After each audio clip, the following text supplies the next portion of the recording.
All right, what's up, everybody? Welcome into Baseball After Dark. Today is Monday, March 9th. We are in the middle of Day 5 WBC. Huge game right now. Mexico-U.S. 0-0. Jesus Cruz just came in the game for Mexico. There's already been a couple guys thrown out on the bases. Mexico had a sick relay. Judge just gunned somebody down going first to third. Perfect throw. I don't know. It's been a good game so far. Skenes looks great. Really, really sharp. So this is going to be great. Hope everybody's good. I thought about going to the game, but I was just like, I'm going to steer clear tonight. But I can tell it's slammed. There's a lot of, you couldn't. Oh, speaking of slam, the pitcher just got nailed with a line drive. So let's get into what happened so far, I guess. This is the big game, so everybody's obviously watching this. So let's see. We got the video of this ball that just smoked this dude.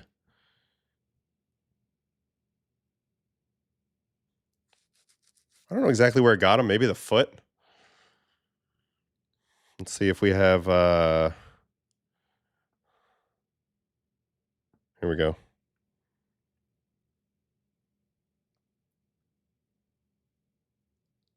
Oh, right in the side of the foot. Yo. Pitching sometimes is so scary. You have no time to react. I don't know how his foot's hanging out there, though. Only 95, so I've been hit by harder, but damn. Oh, sorry. I'm ahead of you guys. I'm not usually that quick to go look at a clip, but damn, homeboy just got smoked. Tell Jacob Marcy that he's the best. He is pretty dang good, I'll tell you that. All right, so we got a little delay in the game. USA Bryce just got on with a single. So far, Skenes 3 innings, 1 hit, no walks, 5 strikeouts. Pretty dang good right there. Beretta, who walked the tightrope at the 3 walks in the 2 innings, gave up no runs. And at the end of the day, nobody cares about your WBC stats. They care about the team winning. So he did a hell of a job. There's no FIPS in WBC in my mind. So Harp's got a hit, Judge has got a hit, and Terang's got a hit. Duran has the only hit off of Skenes. I think he stayed on a ball pretty good, if I recall. It just happened. This is the play where Judge throws him out, so let's hop over to that. Changeup. Yeah, it kind of stays on a changeup, and then here's the throw by Judgy. Made the tag just so easy for Bregman. You can't make a better throw than that. Also, good fundies. Skenes backing up. Got a high home on this one.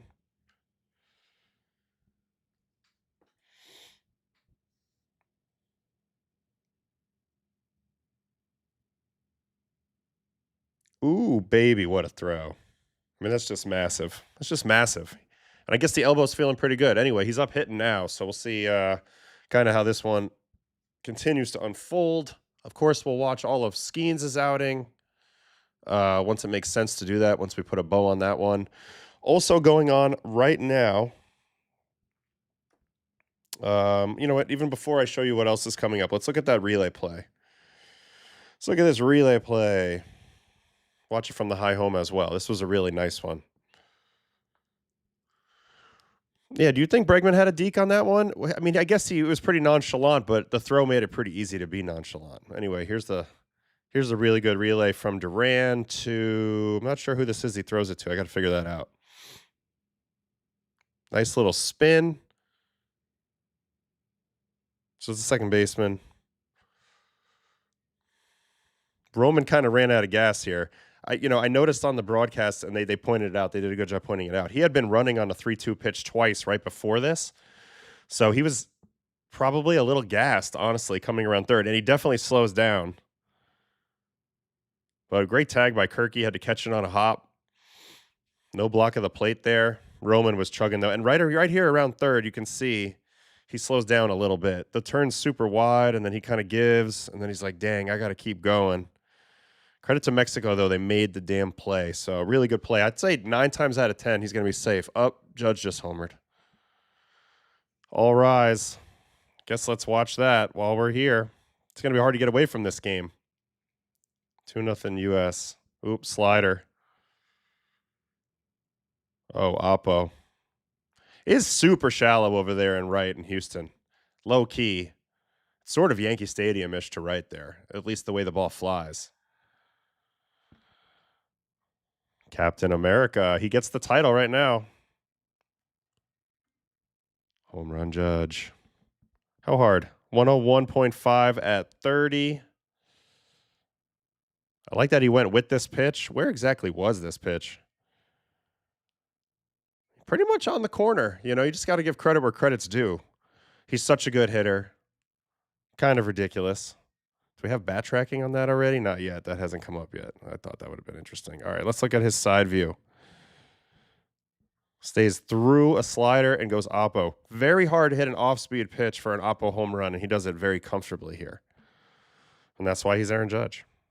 Best hitter in the game. And I feel like it's not even close. I don't like the Captain America stuff. That was earned by right. Yeah, it's like did Trout get it too? Like, is this just a thing that whoever is the captain of US is automatically Captain America? Or did David Wright, since he was the original one that got that title, and it was kind of earned, should he have it? I don't know. Interesting question. Yeah, Trout. They call Trout it as well, Spectre. All right, so it's going to be tough for Mexico. They don't have enough pitching here. And there's a little bit of gamesmanship here. Like, if you fall down big to USA, you probably make sure you have every one of your best pitchers to face us with. But if you're close, then you probably roll the dice and try to go get them.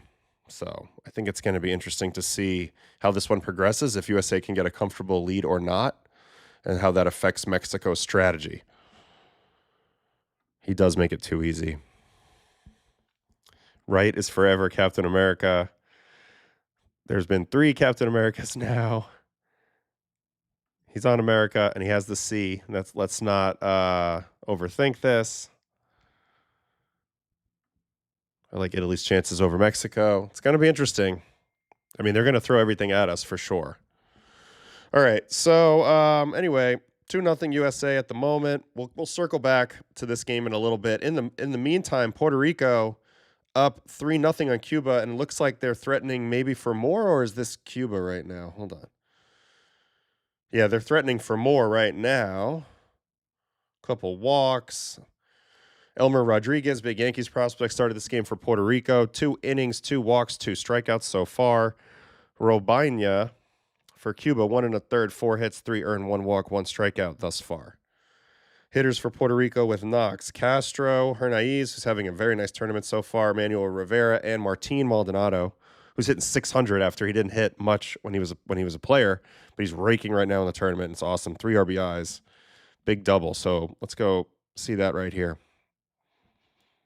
Machete, Martin Maldonado, bases clearing double down the line. Wow. Game of inches. Couple inches to the right. Easy double play. Steady rolls it down the corner. And it's 3 runs in. Puerto Rico, obviously in front of their home crowd. They're feeling the flow. I mean, you had to know. People were like poo-pooing their chances in this tournament after all their guys went out. But this team has dominated in this tournament. And they're at home. It's gonna be very interesting.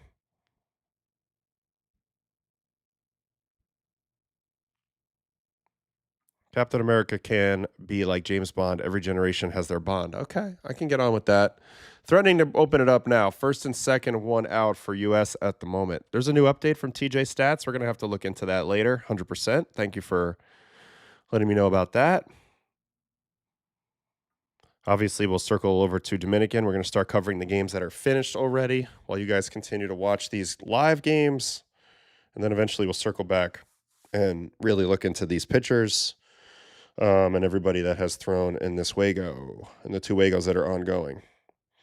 All right. I was actually 3 games going because Venezuela is still playing, huh? 7th inning. What's the current happenings in the Venezuela game? I know Acuna went deep. He's 3 for 3 on the mound today. Oh, Yoendrys Gomez, Montero, Zerpa, Guzman, Suarez pitching a shutout so far. Nicaragua hanging tough though. 4-0's not a bad. Oh, another home run. Roman, way back. 3-run John. 5-0. U.S., and they're pouring it on early. So, I mean, they're pouring on early, but this ball is also destroyed. Floodgates have now opened. All right, let's circle back to that. Let's watch this ding-dong right here. Roman. 105.5. Jesse Cruz slider. Oh, boy. Middle down. Ooh, just like in middle. Oh, my God. Second deck. He's a monster. He's seriously a monster, this kid. Oh, my goodness. Like, his spot on this team is absolutely earned playing every day. That's how good of a hitter he is already. 417, 105. Can we get a third base batter view? Oh, we're going to get reactions here. Very similar to the last reaction package we saw. Bryce immediately over the top step.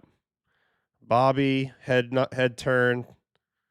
Ernie head turn. DeRosa just very calmly finger in the air.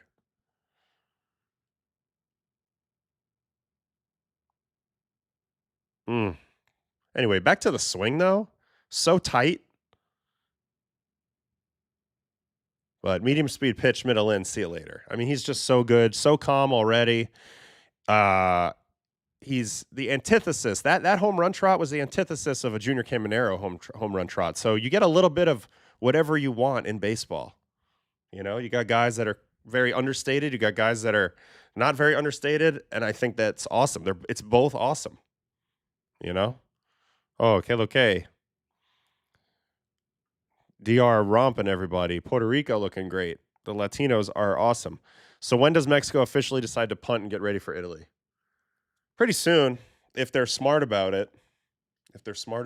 But I don't know. I don't know what they're going to do. Just play the game.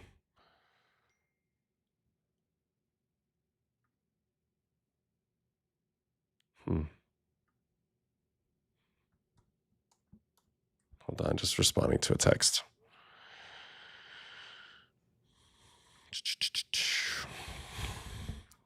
You could argue they were already punting. Well, the way they lined up their pitching, I think you do the calculus at the beginning of the pool, and you say to yourself, well, it's probably going to take a 3-1 showing. If you're going to assume a loss, you would assume it versus United States. If you were going to assume wins, they would be versus Great Britain and Brazil. So you have to win those games. If you're going to assume them, then you have to win them, which means then that starts to kind of manifest in how you manage to ensure that you win those games. And then with the schedule, with the off days, gives you a chance to kind of reset and go after each other in terms of Mexico versus Italy. Or, you know, you give USA your best shot at the beginning of the game and you kind of see how it goes. You don't necessarily expect to get blown out, but these things do happen and they're very talented. So, I don't know. Interesting strategies all around. Who's this pitching now? Gastelum? Don't know this guy. All right, what else we got here? I mean, that was a nuke. Yeah, we were just watching it. Go watch it again. Just cool, calm, collected. Blasted. I mean, just ridiculous.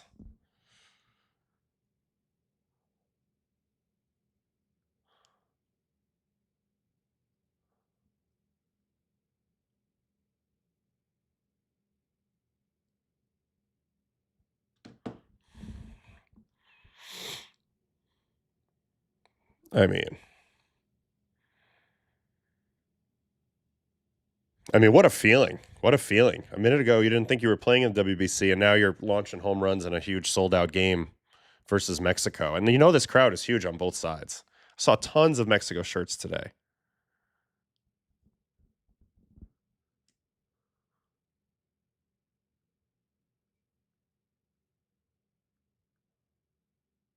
Huh, that's so weird. All right. Do you think they should prolong this, implement this somehow in the All-Star game? I don't know, Ray. I mean, it's pretty dang awesome the way it is. I've said before, like the midseason thing, I'm not sure how it would actually play out in practice. There's probably some unintended consequences there that might be bad.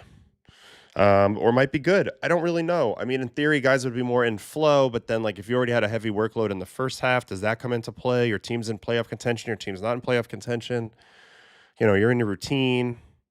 What day does everybody have to stop pitching in the regular season to get ready to make their starts in this tournament? Like, there's a lot of different things to consider here. But I guess if it would bring in more money, that would probably be the answer. 2028 Olympics needs to happen. Both sides should ensure it in the new CBA. Crowd sounding very Mexico heavy. I mean, honestly, that's what it was feeling like walking around a little bit today. Major Mexican presence here. But they don't have much to cheer about right now. USA putting the foot down early. Let's see what else we got here. Elmer looking pretty good for PR in the rain. I want to watch Elmer once his outing's over. We'll definitely check all that out. How's the Team Italy group chat? Pretty mild. I mentioned there's like a lot of families here. I mean, guys are hanging out. Guys are loving hanging out with each other at the field, and we've been together a lot. We had practice today, but I don't know, not so much action in the group chat, I would say. Also, you're coordinating with a lot of other leagues to actually do it. Like, is it now mid-season? Yeah, I mean, every yeah, you're right. There's a bunch of different leagues, you know, around the world. So all of a sudden you're going to rip people out of Japan. You're going to rip them out of Korea, Mexican league, a lot of leagues. So, you know, it's one of those things. It's one of those scenarios.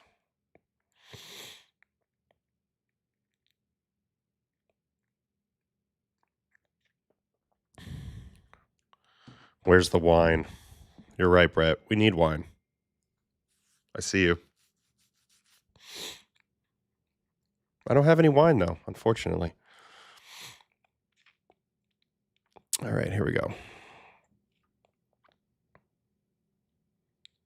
What is it like having practice, or is it similar to spring training? It's similar to like a pregame before a game. Like, you show up, you do all your stuff in the gym, training room, whatever.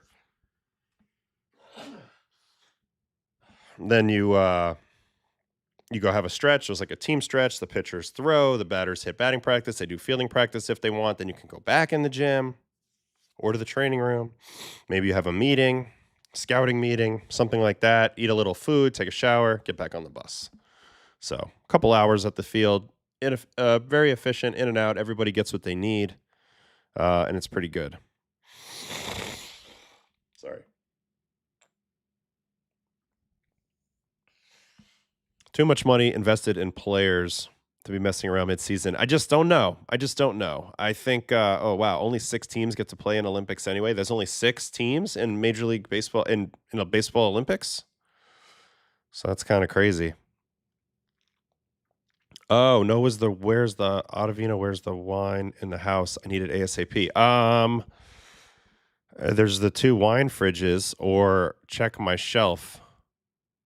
Definitely even check the wine fridge near my office, Brett. Even though that's mostly red, there's the other stuff in there too, I think. So take a look. A lot less run rules this year. Good to see. I think there's been 2 or 3 so far. Oh, 8 Olympic teams. Okay, that's a little more. I didn't know that it wasn't like, 16 teams or something. Like, WBC has a ton of teams, right? Is that how many it has? Do you have a cold? I don't know. Little sniffles. It's this AC. Anyway, I feel a little better now. I think I finally got it a little bit clear now.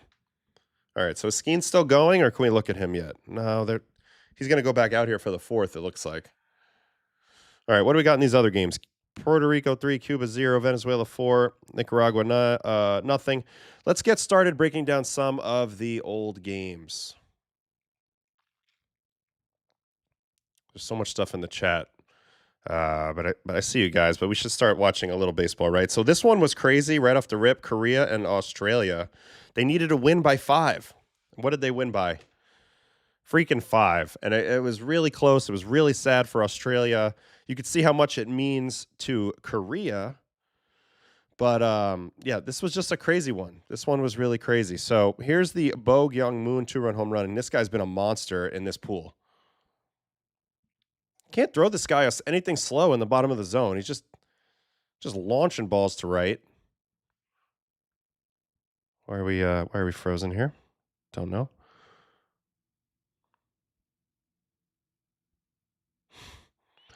Skenes doesn't care about pitch limits. He only cares about America. Man, I love how they give gifts after they hit home runs in Asia. They're like, "Hey, here's a gift. Would you like a stuffed animal? Can I interest you in a balloon?" I think that's great. Anyway, let's watch Moon's day in general because he had a hell of a day. 3 hits, 4 RBIs. Korea, this was a must win. Not only did they have to win, but they had to win by 5. So I've talked about, this pool play and all the tiebreaker scenarios, and you just don't see this in baseball. So it's really cool when you have a unique scenario and then it ends up happening. All right, there's him with his balloon. There's going to be more hits here.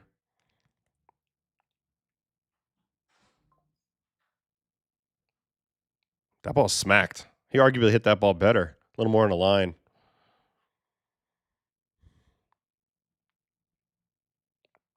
They got to stop letting him pull some balls. Oh, here's an oppo.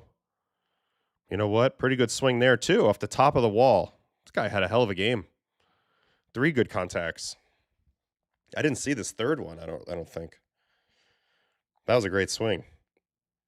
He let his bat lag really there a lot. That was like very Nick Kurtz-ish. Look at the point of contact here. So it's like he's backspinning it, but it's like back here. Very hard to do.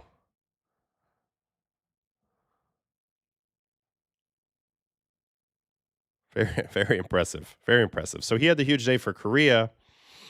And it really did come down to the very end of the game. They needed a sac fly. Where's the sac fly? They needed this right here. This was huge. This got them the lead that they needed. First and third, 0-0 count. He's aggressive. Australia was playing for the double play. Korea's able to get the ball to the outfield. They get the lead and the differential that they need.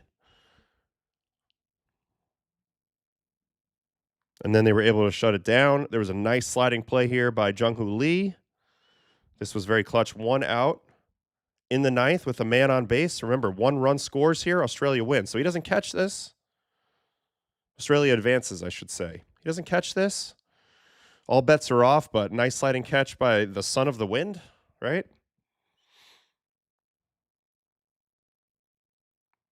Pretty heartbreaking, though, for Australia as Korea advances here. And you can see the happiness and the joy and how much this meant to them. And I mean, they were pegged as probably the second most likely team to come out of this, but they had a tough go here. Had to go 2-2 and win 2-2 and win on run differential.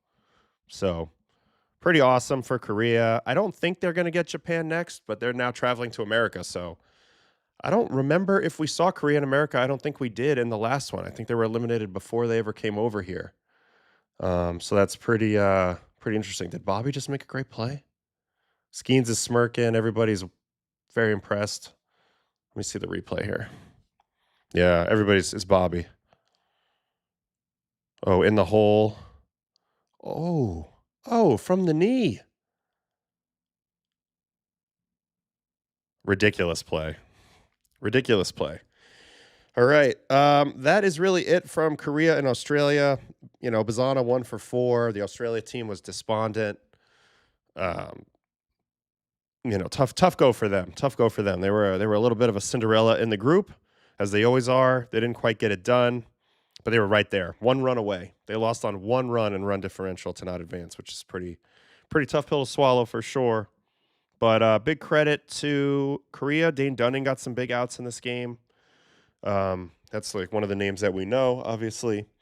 And so that was really good. All right, let me circle back really quick to that play just now by Mr. Bobby Witt. That was sick.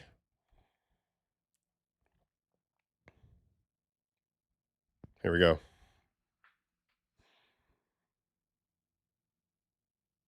Now, of course, with Kirk running, you don't have to do as much.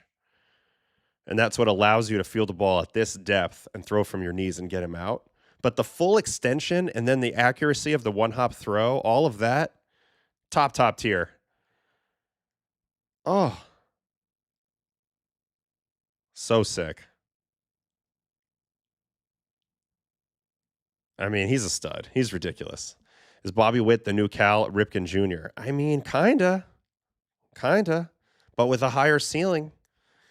You know, Cal did win the MVP twice, but I always felt like looking at his career numbers, like there wasn't as many super high highs as you would have had expected. But also, I mean, that once I started playing the game and I like understood the grind of the schedule, I was like, Cal Ripken's actually more of a legend than anybody because he never gave himself a break. So of course he wasn't going to have like perfect performance all the time. He's playing through everything, like for decades.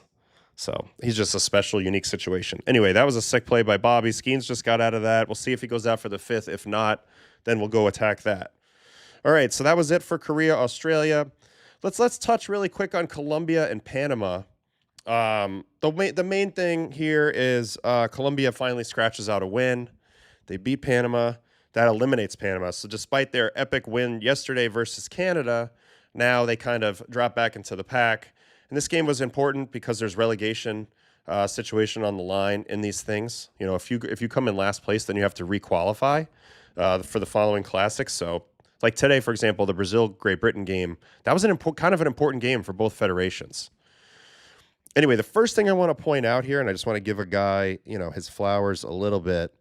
Paulo Espino announced his retirement. This is his last time he'll ever pitch professionally. Legend, been around forever, tons of winter ball in every league.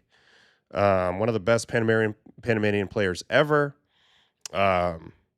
You know, been in the big leagues a lot. Known for his breaking pitches. Look at that slow curveball. That's a thing of beauty. It's a lost art. Really slow curveball. But he shoved in his final game. What a moment for him. So I just wanted to, you know, shout him out. Paulo Espino, for sure. So Skenes maxed on pitches. Anyway, look at him just undressing these Colombians with slow curveballs. He had it all working. He had the vintage Paulo Espino. They give him the hug. They're sending him off. He gets like the hero's ending, you know? Very cool. Anyway, I just wanted to shout that out. That was big. But they don't get the win today. Colombia comes up with a couple big plays here. This was a huge hit right here from Ronaldo Rodriguez. 2-run single. That made it 3-0 in the sixth. As soon as Espino came out, Colombia started rolling. Yeah, it looks like Skenes is now done. 4 innings, no runs, 7 tickets. So we're going to watch all of Skenes' outing in a minute and break that down. Take a look at that. He looked incredible for this time of year. Honestly, like he's one of the most consistent pitchers I've ever watched. The sample size is getting pretty big now. It's getting pretty damn big now. Ooh, do we have a tempers flaring situation here?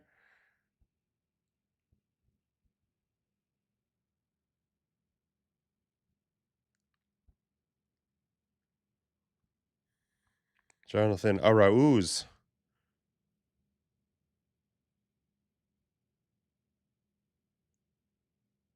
Oh, oh, oh, oh, oh. Is he going after the manager? You don't like to see that. That's a tough look right there. He went after the manager? Good thing I clicked on that link. I didn't know about this. He got big mad.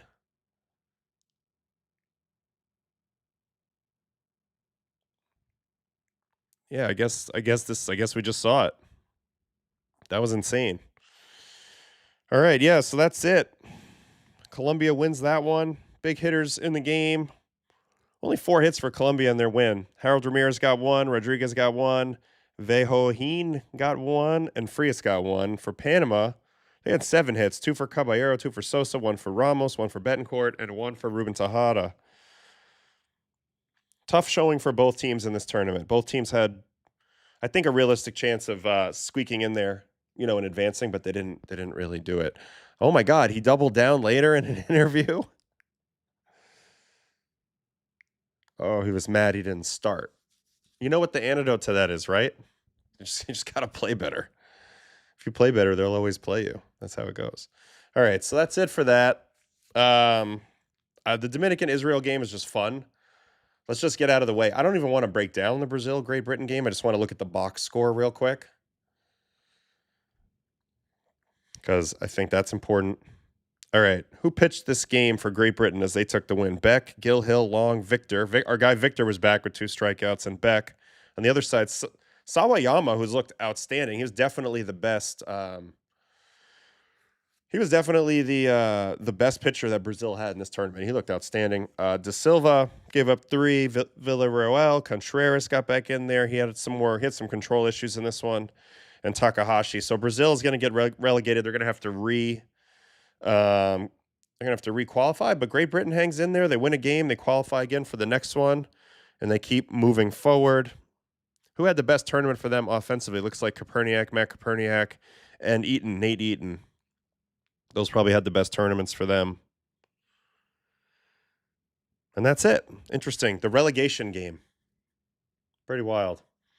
All right, so nothing really to watch there. Those 2 teams are already done with playing their games. 4 games already completed for both of those teams. So they had a tough go. They had to play with no off days, usually at noon. Obviously, they're a little overmatched, so that didn't go very well. All right, moving on to Dominican and Israel. So this was just another standard beatdown. It started with Tatis's grand slam, and it just went from there.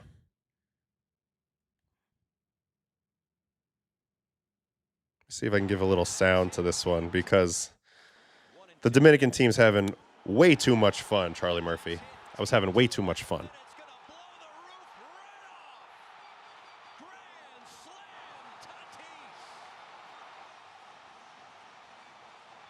I mean, Tatis just doing it.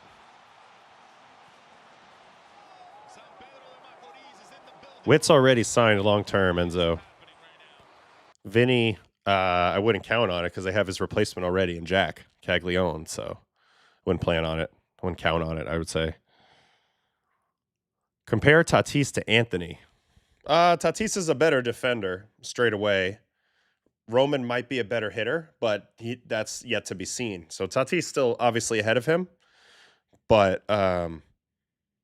Roman might be a better hitter. But defensively, there's no comparison. Tatis is electric in right field. He's like platinum glove, perennial gold glove. He was awesome at shortstop. It's very exciting at shortstop. This ball was murdered by O'Neal Cruz. This ball had a family, O'Neal. I mean, when you hit a line drive, what's the metric on this one? Timeout. Let's just go to the play-by-play so I can get some metrics here. All right, where's my guy, O'Neal Cruz? This is why I need him to make more contact, because when he makes contact, it's ridiculous. 115.8 at 17. 17 degrees. You don't see a lot of dingers in the gap at 17 degrees. Side view, please. Dude, you can even see the ball, the angle it comes off on the bat. The trajectory is not that upward, but this is just an awesome swing. So I was thinking about it today. We've kind of reached peak awesome swings with these 2 lineups, Dominican and USA, and it just comes down to swing decisions. If they swing at strikes, it's inevitable with their incredible swings that they're going to do damage. They just can't swing at balls. That's really all it comes down to. O'Neal Cruz, 115.8 again at 17 for a 400-foot home run distance. He had a 400-foot line drive. 10 women got pregnant on that swing. Stantonian, although different swing. That was Stantonian. That is a Stantonian home run from the left side. Truly, one of a kind ding dong. All right, let's look at the side view on the Tatis, just because he just stands there for a while. And he's got an incredible swing as well.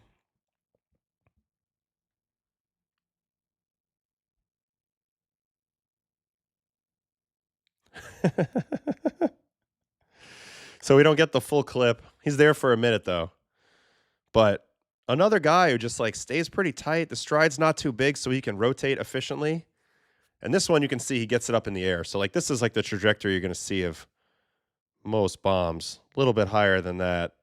17 we just saw from O'Neal.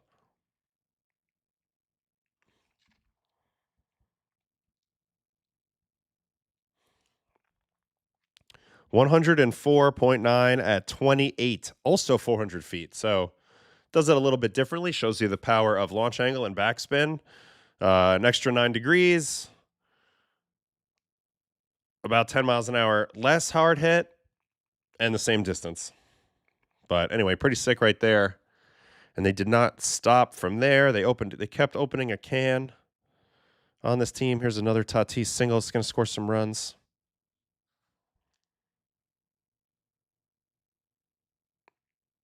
Right through the 6 hole. Perdomo coming around.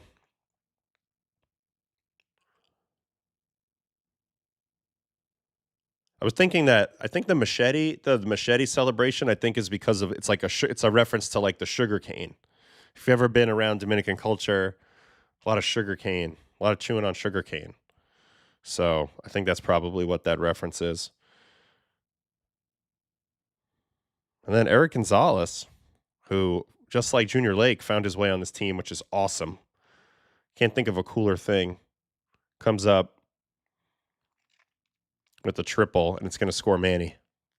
So Dominican opened it up. Tough task for anybody. This lineup's been absolutely insane so far. What do they have? Like 30-something runs already?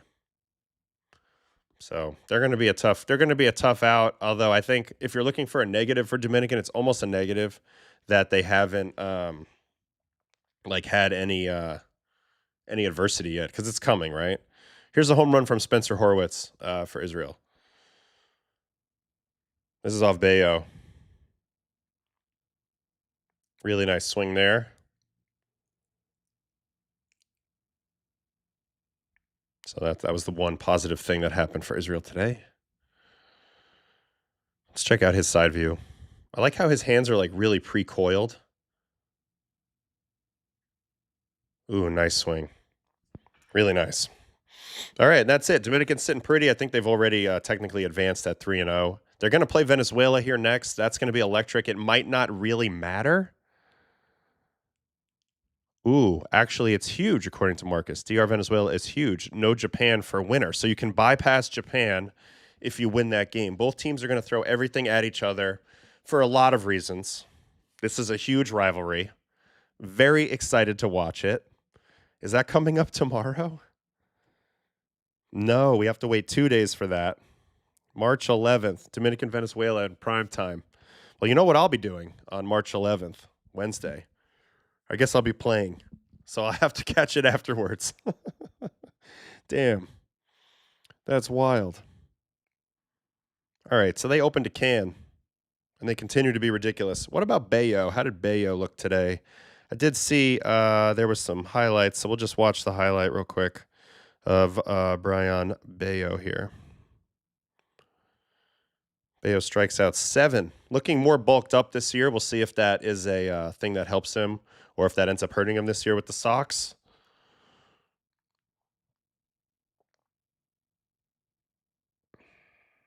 Ayo, did you play in the era when the ball stayed in the game? Do you like getting a new ball basically every batter?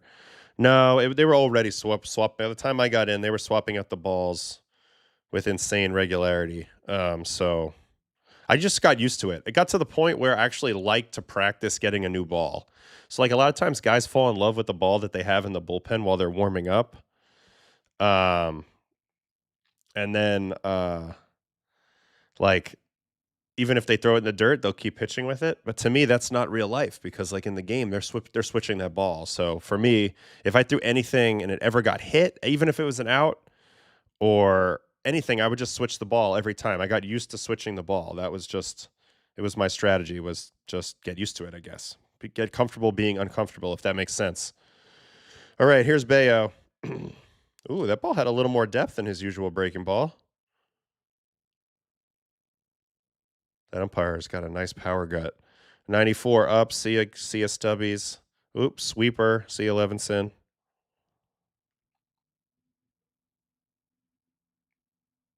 I don't know what that is, but that's a really good pitch. That looks like a death ball. 85? What is that? There's the combio. They've talked a lot about slowing that thing down. That's 87. That's solid. It's like a straight down banger at 85. If that's a real thing, that's a game changer. There's another version of it right there to Bader. Gets him to swing over the top. Guess that was probably a changeup. We got to go check some. We got to go check some data on Brayan Bello. I'm now confused.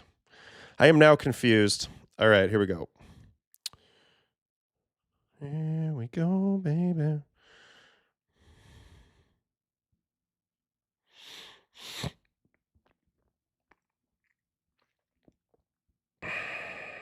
So sinker, changeup, four seam, curveball. So they're calling that a curveball. This is a pitch he didn't have before. This is a brand new pitch. It's -5 and 2, but it was 85 miles an hour today. 85-mile-an-hour curveball? Did you see how he was getting below the zone with those curveballs? That's going to be a game changer for him.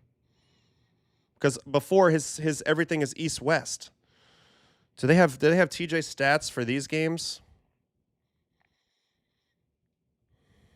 Let's find out. We need to find out.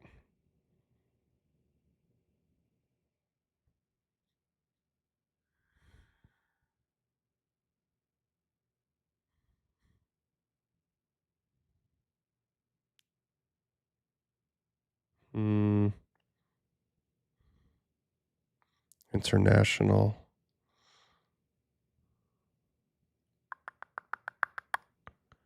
Select a level, season, then type click load players. I did that. International 2026 season. Generate. Oh, search pitcher. There are no pitchers.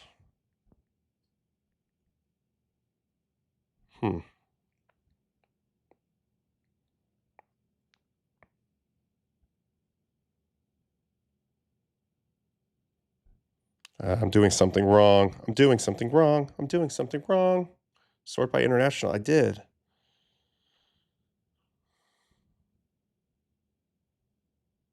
What am I doing wrong? This isn't the game app. I know, but it's weird. The apps look different now, right? Live, this is all new. Live TJ stuff, MLB and MILB pitching summaries, player pages. All right, well, let's look for Bello.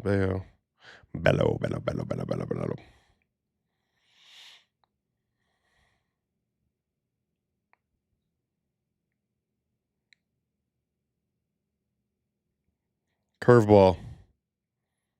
In spring training, averaging -3.9, -4.6.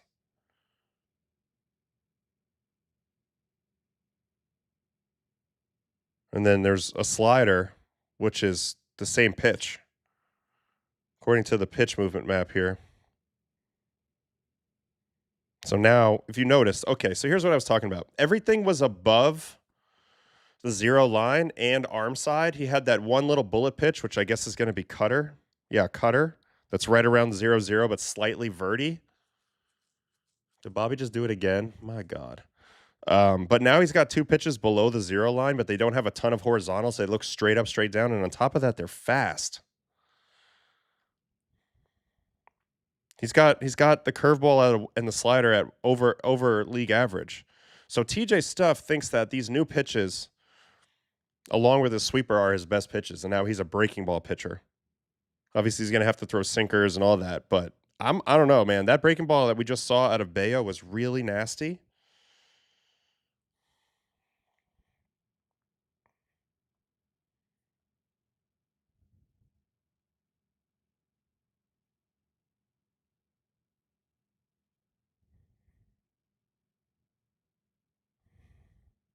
I'm looking for a curveball strikeout. Give me a second here. Here's one. So this is 85-4, straight down. Dude, how do you hold that? Arm angle looks like it might be creeping up, too. He's going to be a very interesting guy to watch. Clearly an evolution there, though. He never had the ability to start something in the zone and break it below the zone. It had to go east-west before. There wasn't a depth factor. You put a depth factor in there, all of a sudden you're going to add swing and miss to your game. What did Bello really lack? A lot of swing and miss. I mean, he gets some, but he's a contact pitcher. He's a sinker ball guy. That's what he's been. Why is this pause button in my freaking face? Get out of here. I don't know. All right. Anyway, I wanted to touch on that. I thought that was cool. All right, let me get back in here. Who were the probables for DR versus Venezuela? All right, we'll jump ahead and look at that real quick. I don't know if that's in there yet. Let's see what we got. Sandy and then TBD for Venezuela. So that'll be interesting. Is Nola starting versus Mexico? They haven't really announced anything, and today it was weird at the field, so I'm not really sure. Who do we have announced for tomorrow? Nobody. See, I thought it was Lorenzen tomorrow, but I mean, look, I could be wrong. I don't really know. It's crazy that I'm on the team and I don't know. Should I text somebody?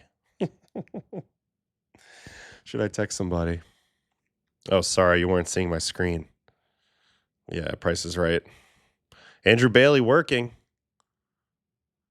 Yeah, because Bello needs more chase. Let me go back. We're still talking Bello here for a minute. I am very fascinated by this curveball because that actually looked good in a game. In a game. So he'll have a new pitch that's sitting right below those brown dots. So he'll have the dynamic of a cutter, sweeper, and curveball all at pretty good speeds, hopefully with a better changeup than he's had, plus the 2 fastballs. What was I going to look at? Okay, chase percentage, 37th percentile, whiff percentage, 13th percentile, K percentage, 16th percentile. And that is all in a career year. So if those numbers go up, then I'd be more encouraged about Bello. So if you're a Red Sox fan, and for a while people, and even me, I think I said Bello might take the step back. I wasn't aware of this adjustment. This adjustment, if he can be consistent with it, obviously this is just one game, will pay dividends. The whiff number will go up. The strikeout rate will go up. He has a new weapon, especially for left-handers. He has a way to finish at bats. He doesn't have to be as accurate all the time. So I'm very encouraged by Brayan Bello. All right, Paul Skenes is done. He's talking to Ken with the bow tie. 4 innings, 1 hit, no walks, 7 punch. What a freaking beast. What an absolute monster beast. Let's look at Skenes tonight on his breakdown. I mean, it's just getting to the point where it's ridiculous how good he is. All right. 24 seamers, 14 sinkers, 11 splitters, 9 changeups, 3 sweepers, 2 curveballs, and 1 gyro slider. He didn't get too amped up. Velocity was completely under control, actually slightly down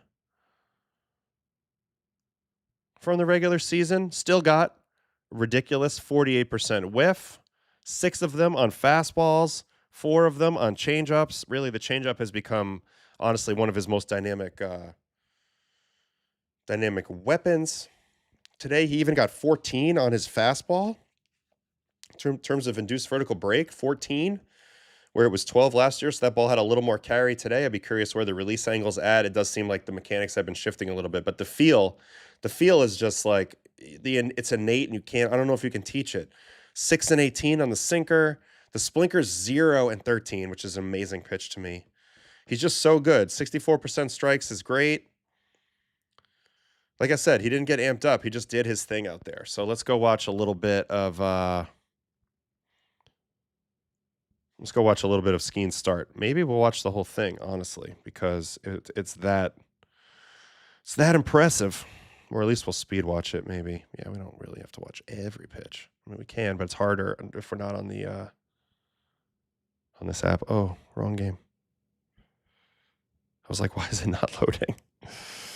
All right, Paulie Skenes, first batter, Jaron Duran. Gonna punch him with a changeup.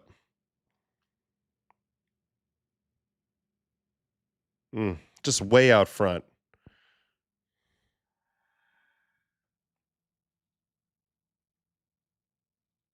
It's got such good feel with the changeup. I felt like that was the thing that took the step forward last year, to be honest with you. All right, Randy. Gonna get him out on a 4-seam. 1-2 count. So gets to a 2-strike count on each of the first 2 guys. Tries to elevate here. Randy's got a pretty flat swing. Actually gets on top of that, but gets jammed and rolls it over to Bregman. Was definitely missing high with the 4-seam, but the changeup was banging. Do you think Skenes' efficiency is a weakness? No. I don't think he has any weakness right now. I can't detect one yet. He doesn't beat himself. You're gonna have to take it from him. And he makes it really hard. He's making the batter solve a lot of problems simultaneously. I actually don't think he has a weakness. It's crazy. All right, Aranda is going to get him with a sinker at 97. This is zero vert too. So like this is another pitch that, in all honesty, is like ridiculous that he even has it. He could just pitch off this alone and be really good. But it's just like it's just another part of his arsenal. And what we noticed last year when I did the video of him facing all the best hitters in MLB that he faced, when he faced the lefties, he did a really funny thing where if he could generate a swing on a sinker in the zone, he could throw a changeup off that same line, and it's 7 miles an hour slower, and all they could do is reach for it. So he's playing four seamers and sinkers and changeups off each other, and it's just ridiculous. Like he's inventing new ways to mess you up. All right, Kirk. He's going to punch Kirk with a fastball up, I believe. Yeah, I mean, just super high. Obviously, that's a bad swing decision, but you don't have a lot of time to make it. There's the Skenes release angle. So he's sort of under the ball. And that's what he needs to, that's the angle he needs to create on his four seam. Since he doesn't have the most insane amount of natural vert, he needs to kind of get under it to drive it uphill on that line. So great pitch, really high. Obviously, Kirk couldn't hold up. Next batter, Rowdy Tellez. Going to punch him with a fastball. And the trick with Rowdy is just getting it to the top of the zone. And that's what he does. Perfect pitch right above the zone. That's basically the Lance Lynn two-strike heater. This location gets plenty of plate east-west, but it's right above the top of the zone. And Rowdy's just too scoopy to hit that. And that's just doors. It's just electric. Absolute doors. We got in the chat here for a minute. Amazing how much of a machine Skenes is out there. He's in some zone to start his career. That's the thing. He's just in flow state. Nobody's messed him up. He was such an amazing late bloomer, and so far, like he developed so fast on the mound, and honestly, he's gone to places that nobody else could go to this quickly. I feel like he didn't allow anybody to mess him up. He was just computing things at such an impressive rate. Clean, fluid, repeatable mechanics. And you don't know what's coming on top of it. All right, so there's the Tellez, and then he's going to finish the second with a flyout of Nacho on a fastball. Just right down the middle, pop up. So a new thing that more guys are tapped into now is where they are on the rubber. So right here, he's facing a righty. And if you watch him, Skenes his foot all the way on the first base side. When he's facing the lefties, he's a little more middle. So he's creating two different angles. Clay Holmes is doing this. Clay Holmes is doing this within the same batters. And Lorenzen's going to be doing it. And I think you're going to see more and more of that now that we understand the impact of approach angles, finding a way to introduce more variables, as we go. And Skenes is already on that wave. All right, so a fly out from Nacho, and then here's Gonzalez.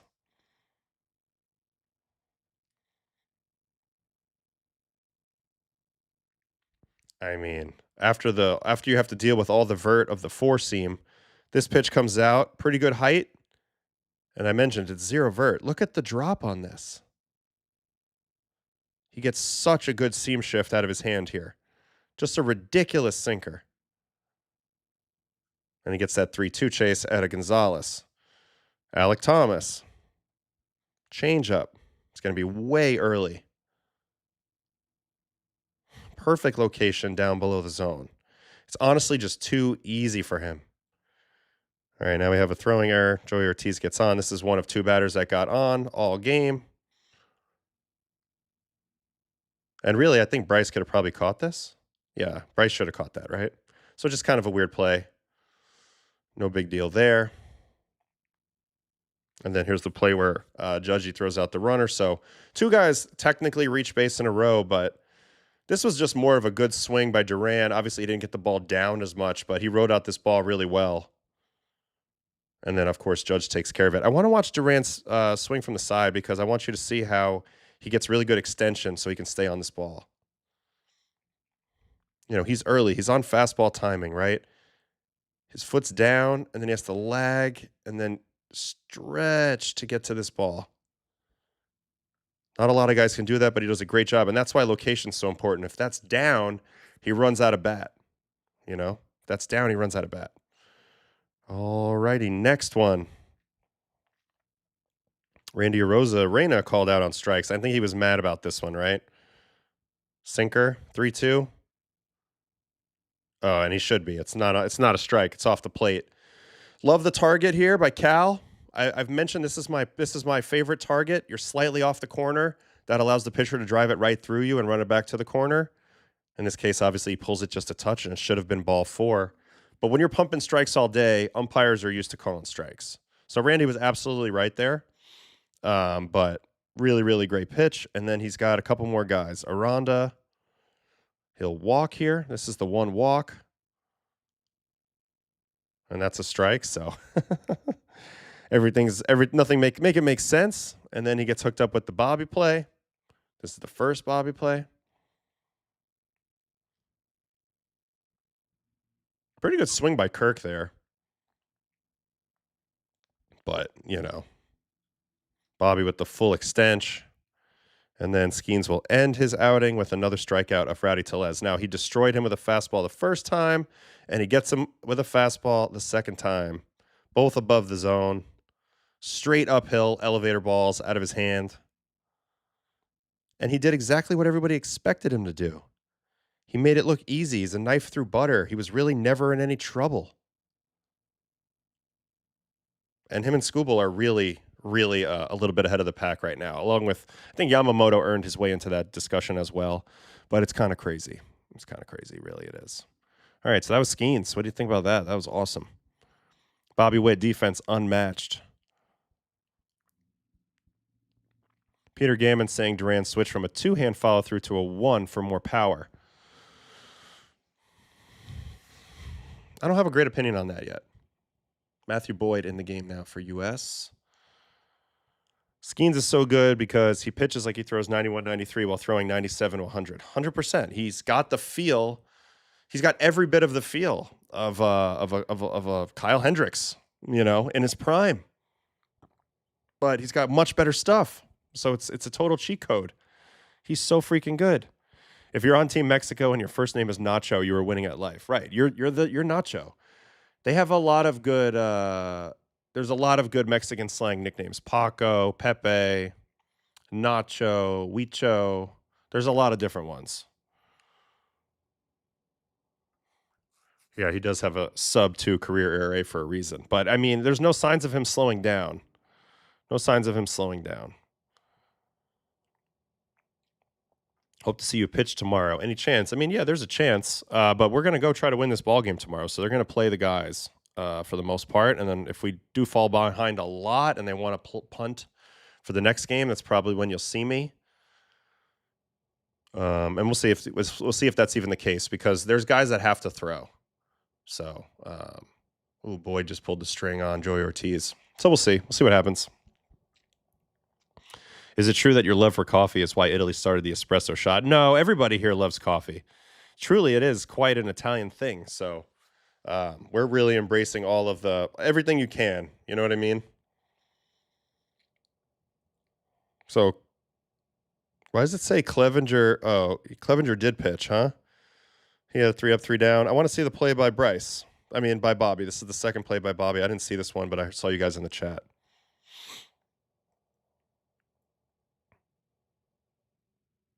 Oh, he had to use the arm on this one. Same thing, though. Sprawls in the hole, gets up and just guns it. Obviously a much faster runner this time, but look at how he got up to his feet. And this time Bryce hangs on to the bag.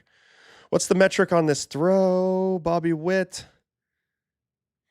He needed to go 103 feet. He threw it 89 miles an hour. The exchange was 1.33 seconds. I don't know a lot of that, but seems pretty good.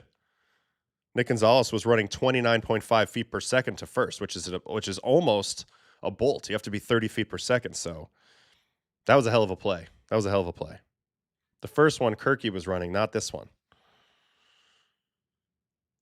I heard the dugout suit jacket is Armani. You getting any Armani stuff? No Armani stuff.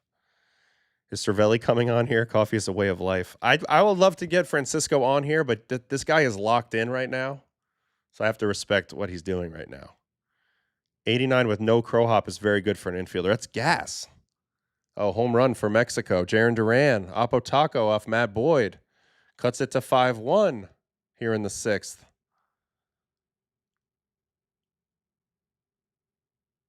Look at Jarren Duran doing it. He's been hot. He's been hot. Man, it's Ethiopian or Kenyan, ain't it? Nah, it's not. They have like Lavaza or something. It's all right. It's all right. It's fine. Duran goes yard, baby. Apo Taco. You want to watch that? Here it is. Crawford boxes are your friend as a hitter. Let me tell you what. Ooh, that's not smack. That ball smacked, though. That is very similar to the home run I gave up to Kyle Tucker. That basically ended our run in 21 with the Red Sox. How hard he hit that? 105 at 22, 364 feet. So, yeah, not a home run a lot of places. But off a 95-mile-an-hour heater from Boyd. I mean, that's a pretty sick swing right there.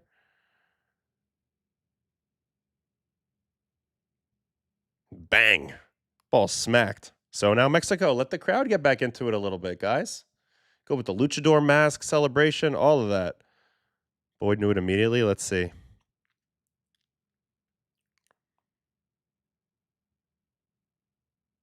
Oh, yeah, he did. Did it. Dang it. That was so white.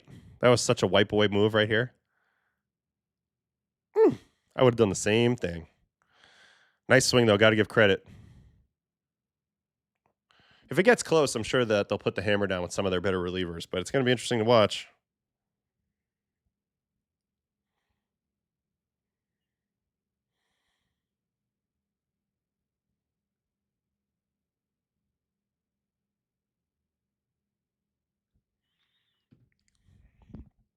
Duran did not rate well in left field. That's why he'll be DH. I'm telling you, me and Weiser were talking about this the other day.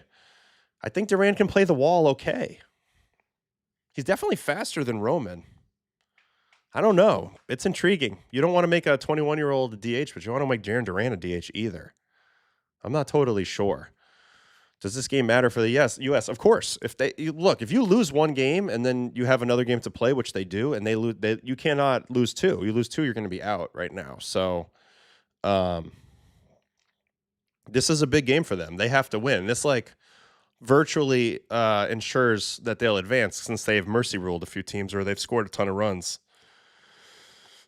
But this game's far from over now. It's a 4-run game, 6th inning. They got a couple outs to work with. Statcast metrics aren't good for the monster. Yeah, we don't know how outs above average deals with the wall. Whitlock should get in there. Matt Boyd, the one pitcher I've seen throwing harder than usual. I mean, he's been throwing harder and harder later in his career. You got to give credit for him. He's a bag of milk. I don't know if he's pretty pale. He might be you could call him a bag of milk. Durant doesn't rate well because of the balls off the wall that are catchable. Okay, yeah. I mean, they need to fix that then. That's some BS. Italy is winning tomorrow, so this is a must-win for the U.S., in my opinion. PR up 4-0. So is it time to watch Elmer? When a reliever gives up go-ahead runs that causes a loss, do teammates get pissed? Not really. Not really. Especially in the big league level, everybody kind of knows it's part of it. I mean, there might be a little bit of an annoyance sometimes, of course, because everybody worked so hard the whole game to get the W, but then they didn't get it. But I don't know. I think sometimes people feel like everybody's looking at them, and they feel like it's all just kind of made up in your head. One thing I'd always tell my teammates, like when they're down in the dumps and they're feeling like people don't think they're good, I'm like, man, like when you look at this other guy, I'll name like a guy in the clubhouse. When he struggles, do you think he sucks? And they're like, no. And I'm like, exactly. Like it's the same for you. So just kind of remember that. The players in here understand the game and how hard it is and stuff like that. But I don't know. The later you lose a game in a game, the more devastating it is for the group. No doubt about it. It just hurts more. All right, what else we got? Does the mercy rule work to your disadvantage since tiebreakers are so it's runs given up per innings? So maybe it could because your denominator would be a little different. But in the math, but I don't know. Usually, if you're mercying, you've got a pretty good differential going. You're making some other team give up a lot of runs. How was my visit last night from Al Pastor? Very good, very very good.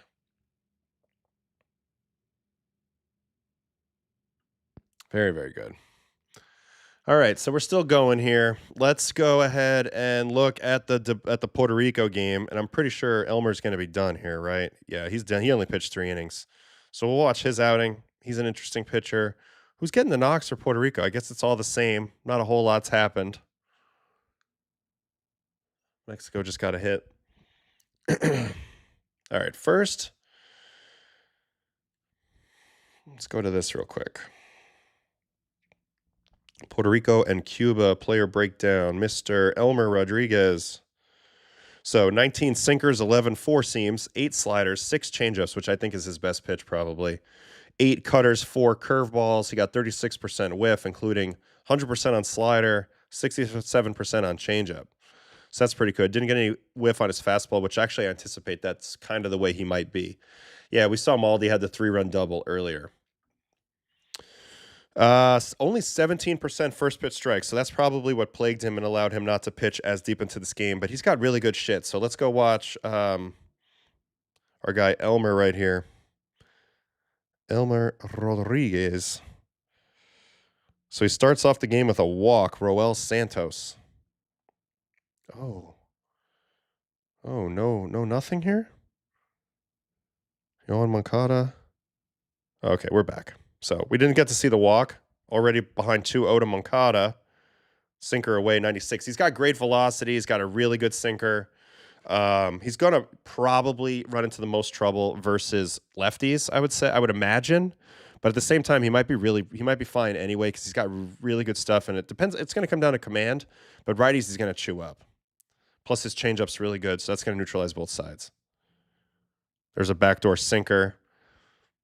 Martinez hates it, and actually it's not where it's supposed to be intended, but watch Machete Maldonado stick this ball as he leans over. So backdoor punchy for Elmer there. Okay, that was Ariel Martinez calling strikes. Here's Despain to finish out the first. The big boy, the big OG. Don't hit it to that guy. 10 times gold. And he goes the short way to second. So nice play there. All right, starts off the next inning with a walk. So leadoff walks in the first inning and the second inning. This is a 3-2 cutter that he yanks a little bit off the corner. And then immediately gets a double play. If it's a righty, it's probably a sinker. It is, and it is. Let's see it. Good target. Yep, all day long, baby. Easy peasy. Lemon squeezy ground ball. Throw it to Castro. Sling it on over. 2 outs. 1 pitch, 2 outs. My favorite. And then he's going to strike out Yoelkis Guibert.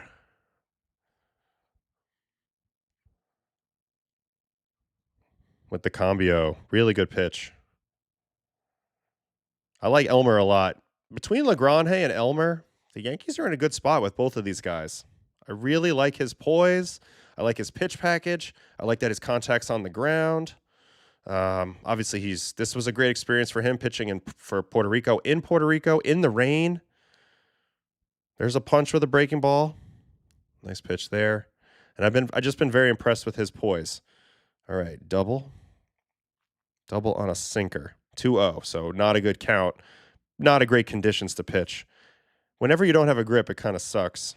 Oh, Nolan usually probably gloves that. I think we're going to see Kershaw here. I don't think so. It's too close. Mexico is threatening 2 on 2 outs for Meneses. You're not going to see Kershaw in this game. You're going to see Whitlock. Then you're going to start seeing the big boys. And Whitlock's one of the big boys if it gets to that. All right, so that was the double. Then he's going to get a pop out here from Roel Santos on a changeup. Changeup's the big equalizer for him to lefties. Ooh, gets the chase off the plate away. Here comes Nolan. Nice play. And then Moncada walk. 3-1. Little sinker off the dish. And then he gets one more batter and he gets him out. It is Ariel Martinez. Sinker right on right. Ground ball to Nolan. Up, down the line. Patented Nolan run and throw. Perfect throw on the money. And that's why you have him. That's why you have him on the team. Doesn't even matter what he does offensively. Ooh, Mexico. They're going to have to get Boyd out of this Wago. Little chopper up the middle. Oh, hesitation by Terang, and then it gets through. Him and Bobby with no communication. All right, so we're done talking Elmer. This game's still rolling on. What's the score right now? 4-0 still, nothing new going on. But this Mexico-U.S. game just got interesting. Tying run at the plate. Boyd on the mound. Nacho at the plate. Yeah, that was weird. He kind of messed that up. Some have called Clayton Kershaw the Adam Ottavino of the U.S. All right, we got to go back to the U.S. game. Got to watch the play that just happened. Although right now I'm kind of locked in on what's happening. Boyd, ball, 1-1. Here's the play just now.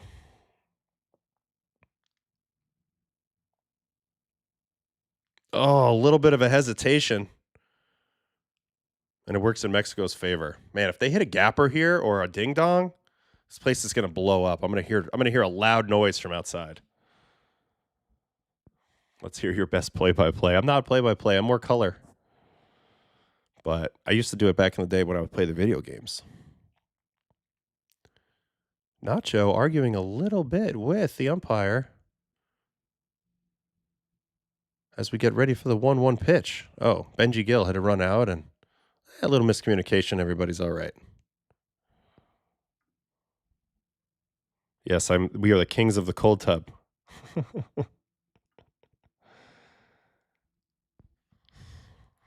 The 1-1.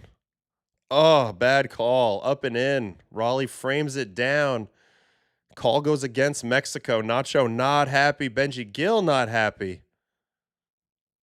1-2 count now. Boyd gets himself in the advantage count.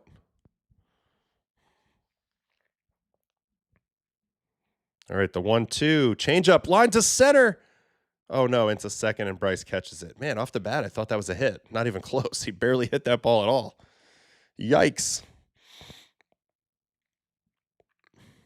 Yeah, here's the last pitch right here. So Matthew Boyd definitely felt the pressure in this inning. And that's how it ends. All right, so they cut the lead down. USA's got to try to fight back here and regrow the lead. This is what we would call a shutdown inning for Mexico.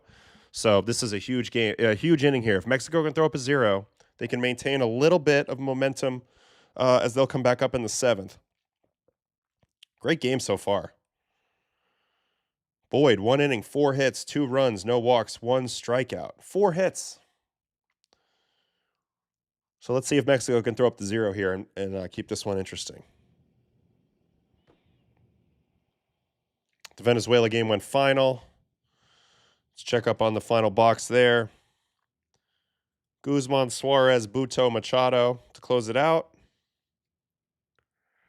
They pitched the shutout. That sets us up for the DR Venezuela 3-0 versus 3-0 game from Miami. That should be the hottest ticket so far. Even hotter. Yes, I said it. Even hotter than this USA-Mexico game. I think that one is going to be. That's going to blow the freaking roof off in Mexico. So Venezuela, DR, that'll be coming up in 2 nights. That's going to be unbelievable. Venezuela holds on. Nicaragua goes to 0-4. They'll have to re-qualify, so tough go for them. Obviously, they had that game won against the Netherlands. It's just a tough go. Who do you think USA will replace Scuba with? It's going to be a huge drop to somebody because, like, the player pool now is what comes into play. You can't just, like, pick a guy now who, like, raises his hand from spring training. There's people in the player pool. I'm not sure who they are. So we'll see. Benji was right to be upset. Nacho should have been in a 2-1 count there.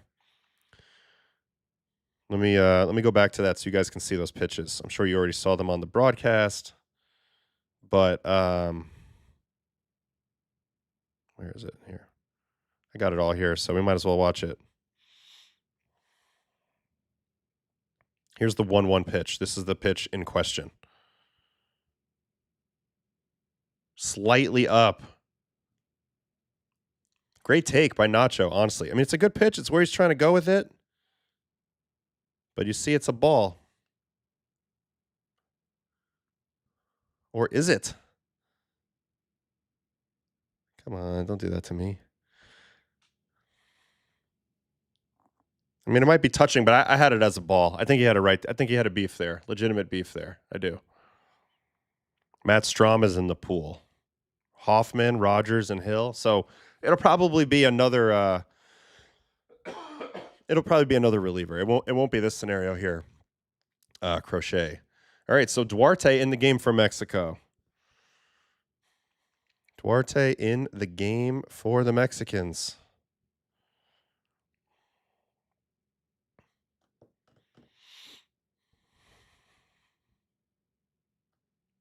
Daniel Duarte. He's with the Mets right now in spring training. So Mets fans, how do you feel? Do you feel conflicted? Probably not.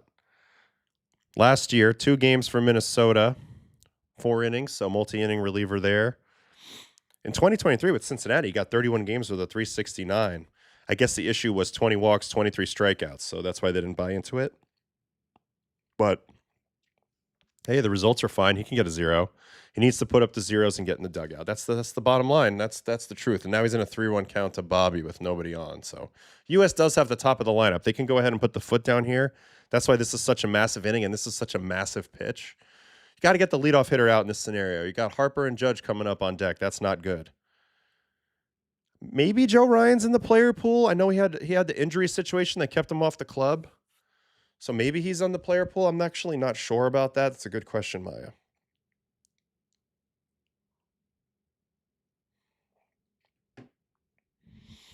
Very curious to see what happens in this game.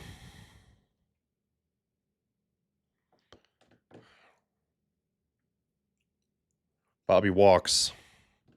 So now Harper's up. All right, let me get a sip of water real quick.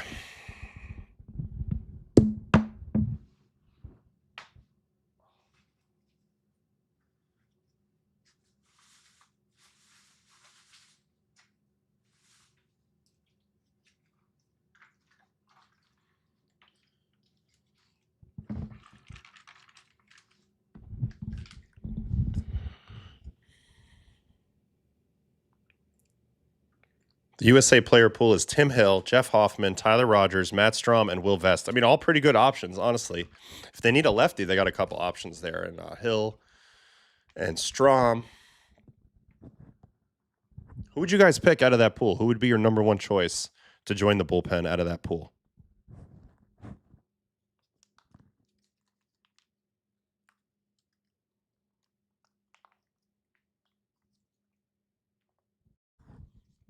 Philip with a vote for Rogers.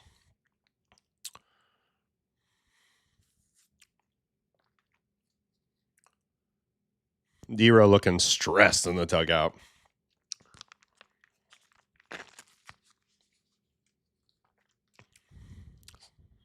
Bobby just stole second. Look at all these votes. Rogers, Rogers, Rogers, Rogers, Rogers, Rogers, Tim Hill, Submarine, which is Rogers or Tim Hill, could be either. Hoffman, Hill, the lefty. So what? How are the U.S. for lefties? They have they have Spire, they have Boyd, and they have Clevenger. I think that's it. But so it's not like their best pitchers, but they're pretty covered in the lefty side of things. A lot of votes here. Hoffman, Strom, Rogers. I think you can't go wrong with a lot of these guys. Rogers would be an interesting contrast to what they have. I'll say that. Although, you know what? Like Tim Hill could be useful. Just strikes out Bryce with a fastball. My God. This is just a fastball up. Right now, this is how they've been getting Bryce out. 97 here from Duarte. That up and away swing through 4-seam. This is something you see a lot on heat maps. It's something that a lot of the best hitters in the game have this hole right here. The up and away righty on lefty swing through on a 4-seam with above average ride. Their bat droops just enough and they swing under it. Look at this. I mean, he's not necessarily late. He's just under it. Probably a little late too, but perfect location. That's where you want to throw it.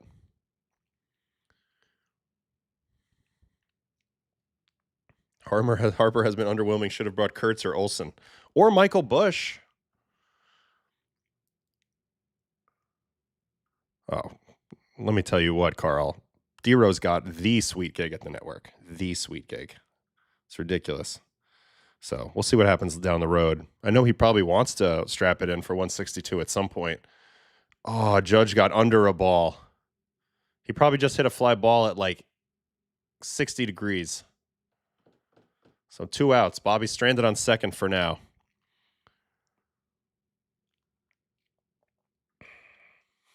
What do I look for in a manager as Pobo? I think it depends on the makeup of my team. But generally speaking, I want a guy who can create the right type of culture in the clubhouse, somebody who can connect with every type of player, somebody who can be collaborative with the front office, of course, somebody who can handle the media and be forward facing. Oh my God, Schwarber on one knee. Nope, 3 outs. They got out of it. On top of that, obviously, you want somebody who's just obsessed with the game. You know, I think that's the biggest thing, that they're going to go to bed thinking about it. They're going to wake up thinking about it. You know, they need to win, and they have a great radar on them. You're going to get a lot of information, but I think the best managers are the ones that have a little bit of that radar, that built-in radar, acquired over time. I think that's the key. So it's like some quantitative, but also some radar feel type things. So here's the 2 flyouts he just got.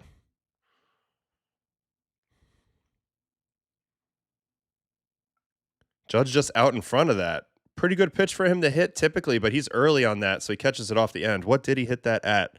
59 degrees. I said 60. I'm pretty good at that. 79.3 at 59. Caught it off the end of the bat. And then Schwarber, down to one knee on a slider, hits it 98.8 at 24. Not enough to center field. Does the full Adrian Beltre down to the one knee. Alec Thomas runs it down with ease, and Mexico gets their shutdown inning. Still a game. Still a game. Mexico needed to put up a 0, and they did.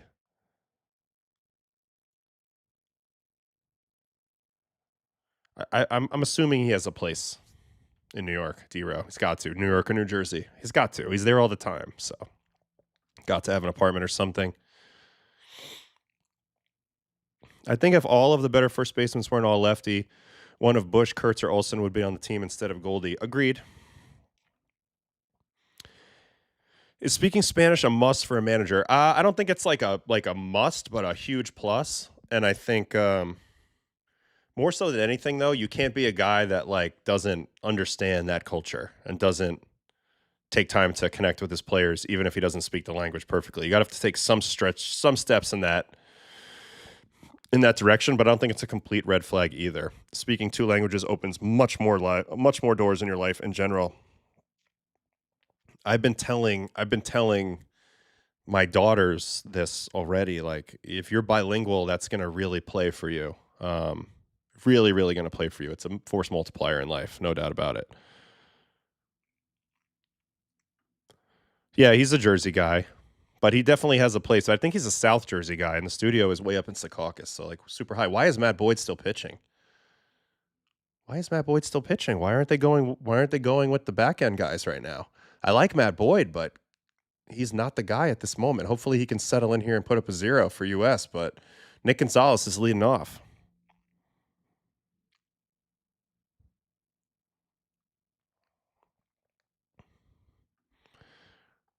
Nobody hates Bryce. I'm just being objective. I don't think he's the best first baseman from America right now. I think Pete even had an argument over him for this year. I think he's a great player. He's going to the Hall of Fame. But that's what I think. Speaking 2 languages will help so much. Just do it for yourself and do it as much as possible. Practice, practice, practice. You won't learn if you aren't saying it wrong. Imagine a manager speaking English, Spanish, and Japanese. That would be useful.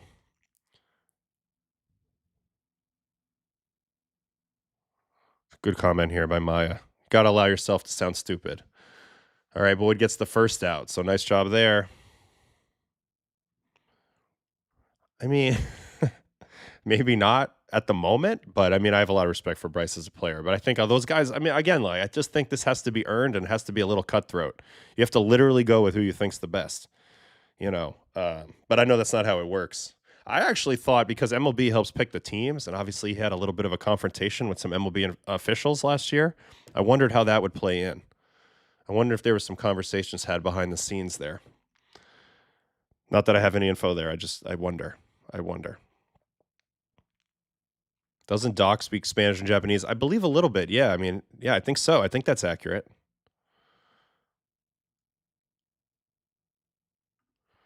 All right. What else we got here? So that was the Schwarber pop out.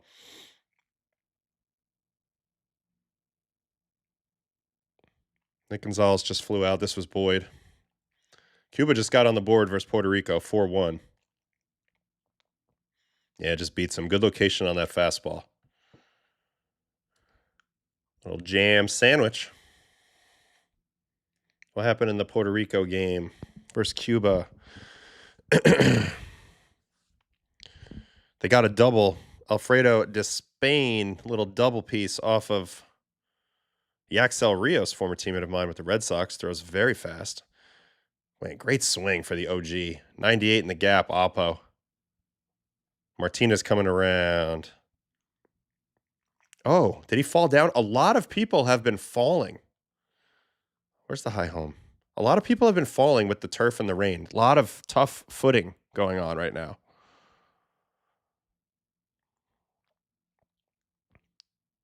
I wish they would zoom out here so I can see what's going to happen.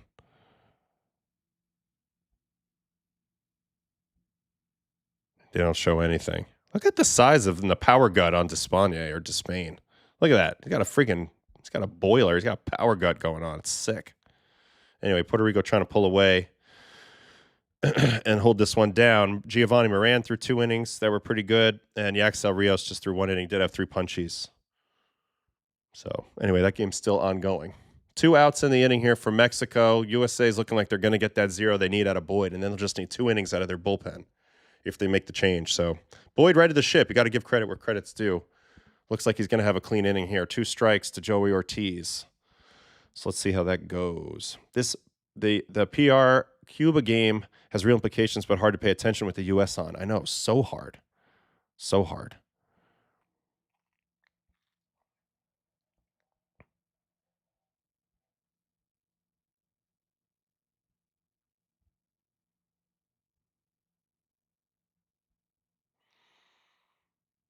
I always thought the coaches picked the teams. Didn't know it was MLB. They have a GM. His name is Michael Hill, but Michael Hill's an employee of MLB. He's an executive of MLB. He's like the rules guy. So he's wearing 2 hats. Plus, like, DeRosa's employed by MLB. So there's input all over the place here. Plus, USA Baseball tries to stick their head in there too. Agents, you name it. There's so much politics. Obviously, they ended up with one of the best teams here possible. But, like, I had to, like, work for, like, 2 years to get on the U.S. radar to play. All right, Ortiz flies out. Very, very good bounce back inning from Boyd. And now they're in a good spot. 3-run lead, 6 outs to go. Harper has an 872 OPS the last 2 years and an 880 the last 4. I just don't get how he hasn't earned it. I'm not saying he hasn't earned it. I like him. He's great. I'm just saying right now, Nick Kurtz had 1,000 OPS last year. Michael Busch had a better season last year. Pete had a better season last year. That's what I'm saying right now in this moment. And this is not a legacy thing. This is like, who do you think's the best right now? He's in the conversation. It's just kind of how I feel. I'm not surprised. You need soccer wide cleats for turf, especially in the rain. Yeah, very slippery. Very slippery. Big shout out to you guys tonight. We already got 1,000 views on this stream right now, which is awesome. 68 people in here right now. Very much appreciated from you guys. Thank you. This has been fun to cover the WBC. We've been doing these every night. Really, really cool. Really, really cool.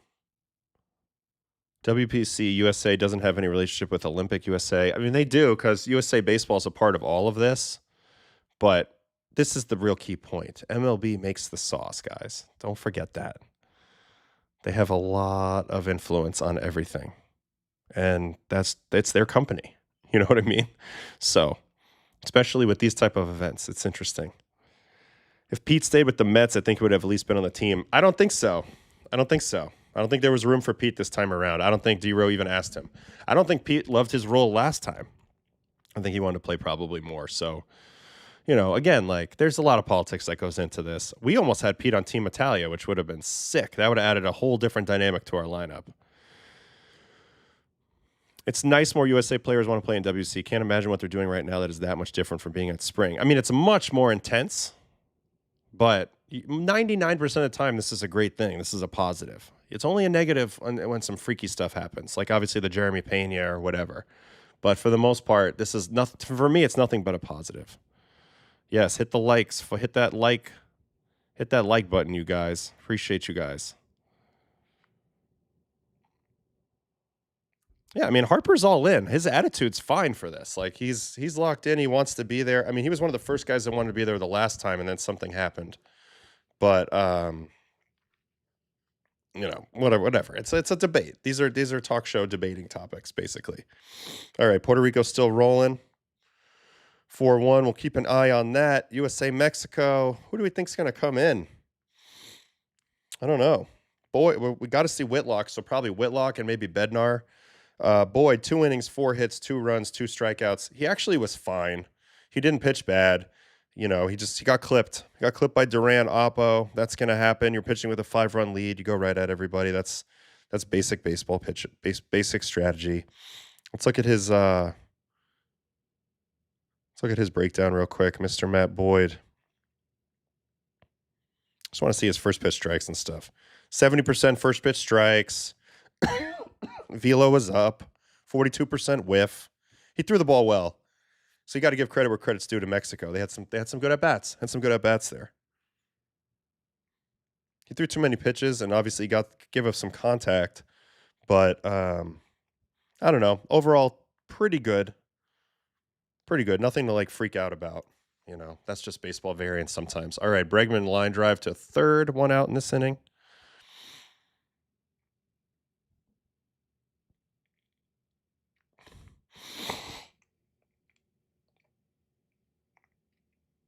Laser. Only 92.3, but right at him. Bregman, you've just been nachoed. Here we go. Yeah, Harper had the elbow thing. That's right.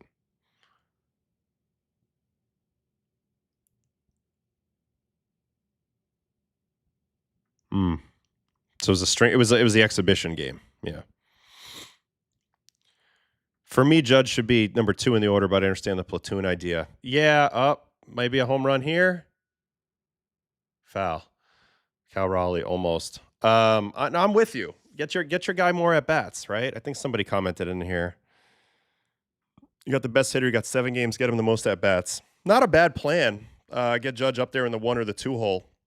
But I mean, look, it's hard to go wrong with this lineup. Like if you're Dero and you're filling out this lineup card, what are the changes you make if these are your guys? Like if this is how you want to run it, I mean, do you just get really truly diabolical and go Schwarber, Judge, Raleigh, Witt, Anthony Bregman, something like that, and then let Harper move down in the order a little bit? I don't know. I guess Harper earned the 2 hole. Maybe I need to learn about earning stuff a little more. But anyway, foul for Raleigh. Fernando Cruz, Puerto Rico. Pete Alonso is Italian. What's his mix? Italian. I think there's some Spanish in there. He's a mutt like us all, us Americans for the most part. Bunch of mutts.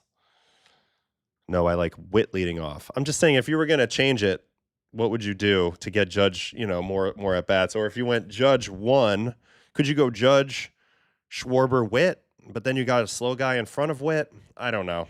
You just can't go wrong. I don't mind what he did. I think this is all right.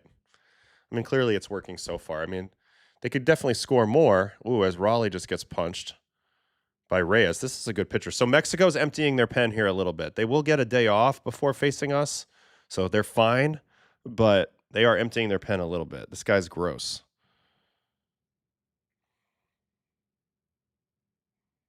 This was 95.5 inside, just beats Raleigh. You don't beat Raleigh with a lot of heaters.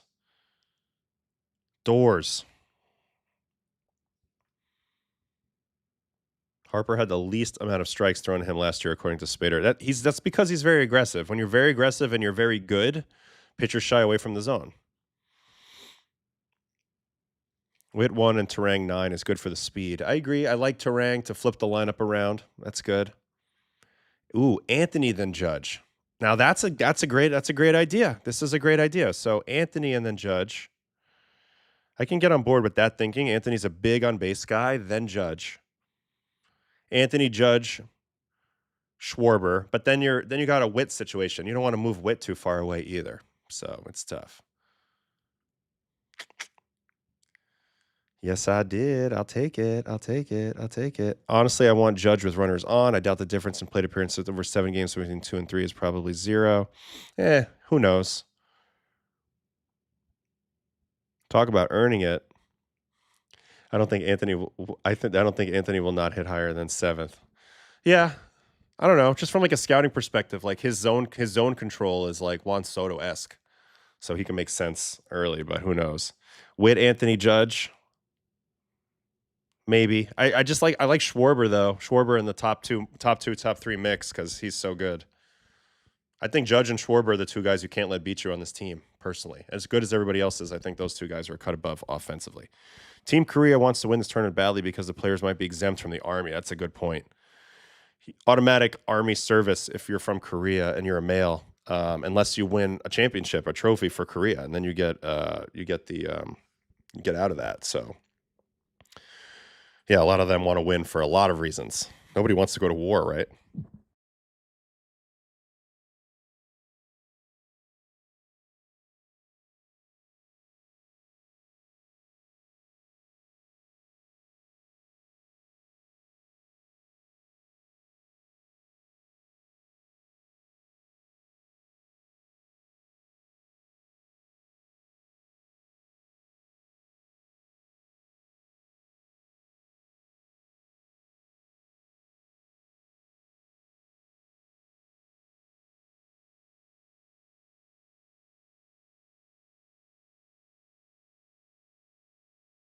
My mic is off. Sorry.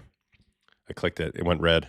Anyway, I was just agreeing. I really like Roman as he just gets another hit. Laser beam.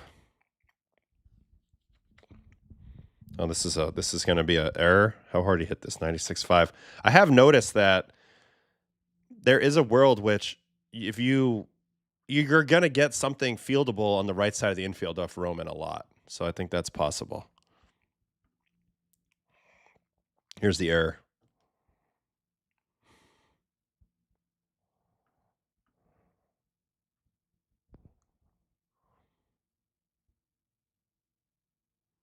Now I remembered the Hungmin Song Son saga to get out of the Army. Yeah, it's a whole thing. It's a whole thing. But you can win like Premier 12 or any of that, and it all counts. This one obviously is a little bit of a tough task, but never say never. And that would be huge for them. Think about that. You win, and you're like, wow, I don't have to go into battle. That's a good feeling, I would say.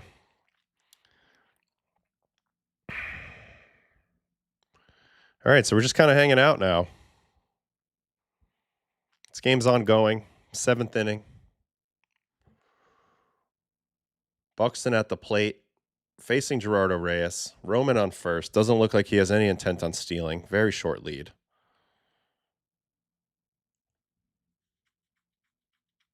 This is a big out for Mexico. They can't allow one more run this game. It's a tall task as it is to get 3 off of the 2 guys they're probably going to face here. But they need this out, and they should have just had that out. Roman hit that. They should have caught that. It's only 95. It was only 95. That ball should have been caught. We'll watch that again. Ooh, goes up top on Buxton for strike 2. All right, here's the play.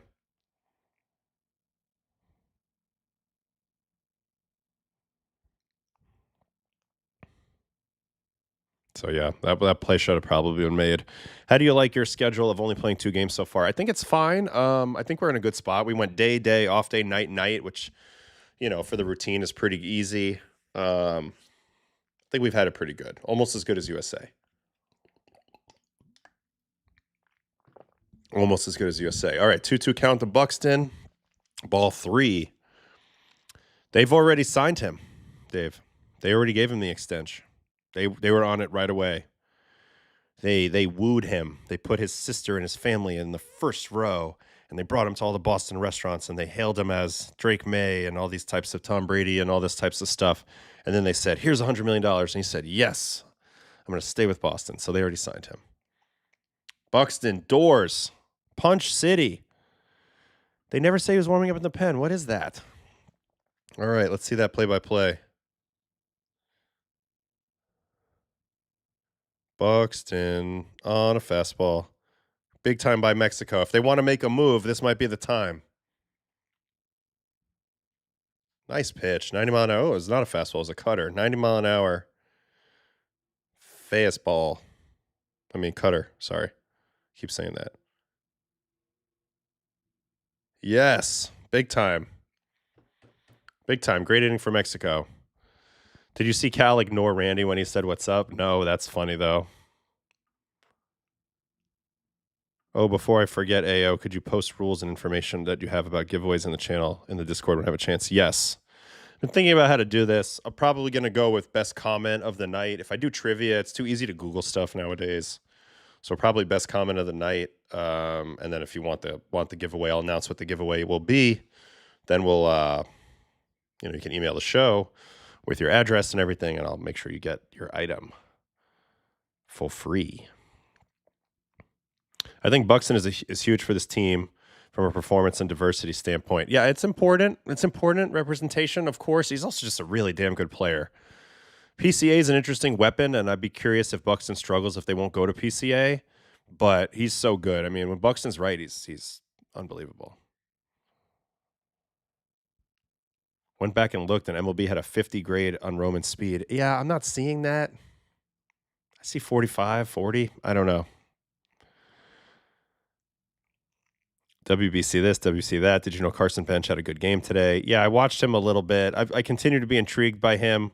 Seems like he's doing a good job going to left field. Maybe we could watch that in a little bit. Yeah, 8-year, 130 mil for Anthony.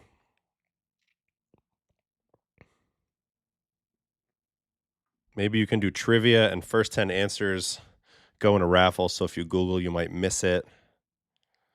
I mean, well, I have to think about ways to do this. I have to think about ways to do this. But that's what I was thinking right away. And, I'll try to see what the best practices are for this type of thing. Alexi Ramirez in left field for Cuba, 44. I saw somebody sent me on Reddit today. Somebody sent me something and it was like, hey, Unc. And it was like a visual of the oldest players in the WBC. And I was on the list. I wonder if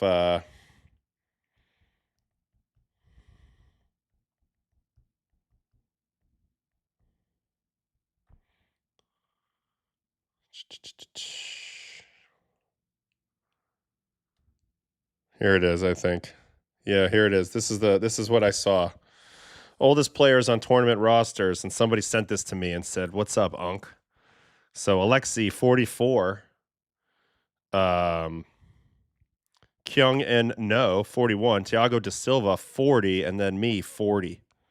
Martin Schneider of Czech, 40.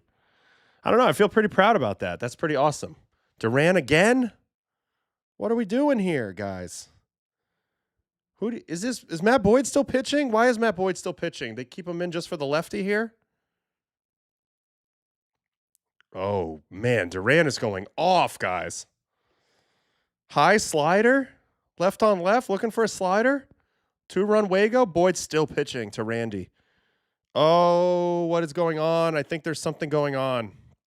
I think this is like he has to throw X amount of pitches type of restriction. If he's going to pitch, you need to get him to 55 or to 60. You got to shred that shit now. They got Griffin Jacks warming up. Ooh, this is dicey. This is dicey. No outs in the inning. Wow. Keeping him in for the guy who already took him deep. So he's 2 for 2 with 2 dingers off of him. Good point, Maya. Good point. Cubs probably want Boyd to pitch for 3. I mean, yeah, but like, who gives a crap right now? All that shit's got to go out the window. These GMs will get over it. It's ridiculous. Just play baseball. Could use a random generator. That's not fun. Just throwing out something, the batter up thing or the pitching one, we can't Google those, or you can do some more of those yourself to guess. Okay. I hear you. Randy works it to 2-2. Yeah, and just throw a few more in the pen. This is stupid. He shouldn't be in the game. I'm sorry. I don't agree with this. Especially now that he gave up that home run again. For me, I need a fresh arm in there, stop the momentum. Up, and now he hits Randy. That pitch was awfully close to the plate. So I think Cal and Randy might get into it. Dude, this pitch was awfully close to the plate. What a clever little player to get on base. They need to take him out. I know it's hard, but you gotta have the balls up. They're sending Andy out to talk to him. They're not getting him out. Randy did the old I'm getting out of the way, but I'm not getting out of the way move, but that's smart. Watch this. He is all over the dish. And yes, even though he spins, he leaves that elbow right there. I mean, look how close it is to the strike zone. It's just great baseball. You see that? I mean, as a pitcher, it pisses you off, but what do you want him to do? It's just great baseball, and he sells it. It's fantastic baseball. Pure theater. Tying run at the plate now. Matt Boyd still in the Wago. Andy Pettit talking to Boyd on the mound. I guess they want him to face Aranda probably. Get Griffin Jackson in the game. Get somebody in the game. I'm confused here. Everybody's so mad. Did you see that? Did you see that little move Randy just did right there? That was amazing.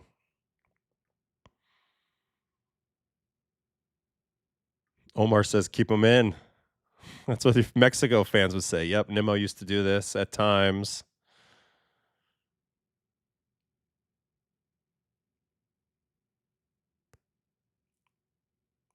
You're predicting the bomb here? I don't know. 0-1 count. Let's see.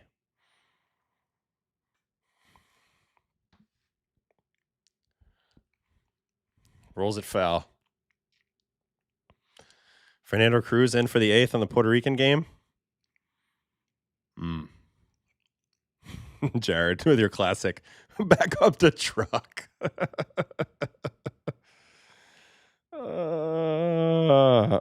Both of you said this at the same time. Reminds me of Conforto's HBP walk-off a few years ago. Conforto walked it off that way once. Tabata did that against Scherzer. Yes, now you guys are all seeing it. There's a lot of guys who can do that. Man, the stress of this game is amazing.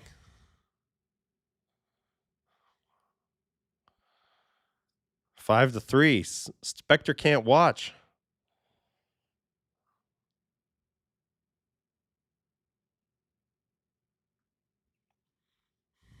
So good. Let me refresh this because I don't know if it's coming in. The ball's coming in. All right. Pick off. I love Randy because, like, obviously Randy's, Cuban or whatever, but it just adds so much intrigue that he's on the Mexico team. He's such an interesting player to deal with in a postseason. He can do a lot of things. He's got a lot of interesting skills. I know you play for Team Italy. Do you have any rooting interest? I mean, I don't know. I mean, I played for USA. I'm American, but I don't know. I just want great baseball. I know I can't control it either way. I have fans of a lot of the players on both teams. Obviously, I'm tight with a lot of the USA guys, so I want them to all do well. But I know my opinion doesn't change it one way or another, so I just kind of watch it. I don't really root for it. I just kind of watch it. Oh, now you're coming, Mark. So he does get the punch out there on Aranda. Kind of little drop down maybe to the breaking ball here. Great pitch by Boyd. This was a huge out for him to get. But D-Row comes out. They're going to come get him, and now we're in a commercial break. Huge pitch here by Boyd. So you got to give credit here. He did. He came through here. And it looks like it's going to be Griffin Jacks. So I'm confused. I thought Whitlock was supposed to pitch. Haven't seen him yet. I'm a little confused. Boyd's still in because Team USA had to guarantee minimum innings and pitches for the Cubs to get him on the team at all. I know, but like, just throw it out the window. Tell Jed Hoyer, like, relax. We have to win a baseball game. He'll go throw more in the bullpen. Sorry. That's what I would say. Isn't DeRosa also the manager because he doesn't have the cachet to basically say F you to all the MLB teams in a situation like that? I mean, they don't pick him. The manager, they don't pick him. I told you, MLB picked him. He got picked by MLB. He works for MLB. Makes sense. Huge K for Boyd. Huge, massive. All right, so we're going to wait and see what happens here. I think Mason Miller will now pitch the ninth. I don't know. I don't know what's going to happen here. Very interesting. Puerto Rico in the eighth. Did Fernando Cruz have a good inning? He's in there right now. All right, let's watch him. He strikes out Moncada first with his patented split.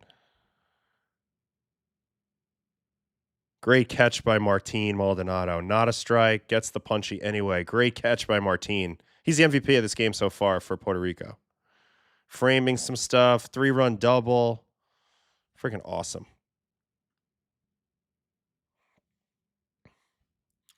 Then he walks Martinez. So this is part of the Fernando Cruz experience. Really hard to hit, but also does have some walk in his game. And in this situation, trust me, this is the role I pitched my whole career. And I had plenty of walks. I sucked it at times too. But just like, you got to make them earn it here, man. 3-run lead. I don't care if you give up a home run. You just cannot give them walks. Don't give him a chance for that home run to beat you with a multi-run home run. All right, so here's Griffin Jax. He's coming in. He had one of the weirdest freaking years last year. 1-7 with a 4.23, but 99 punchies out of the pen. So 100 is the holy grail. He was right there knocking on the door. He's awesome, but it wasn't his best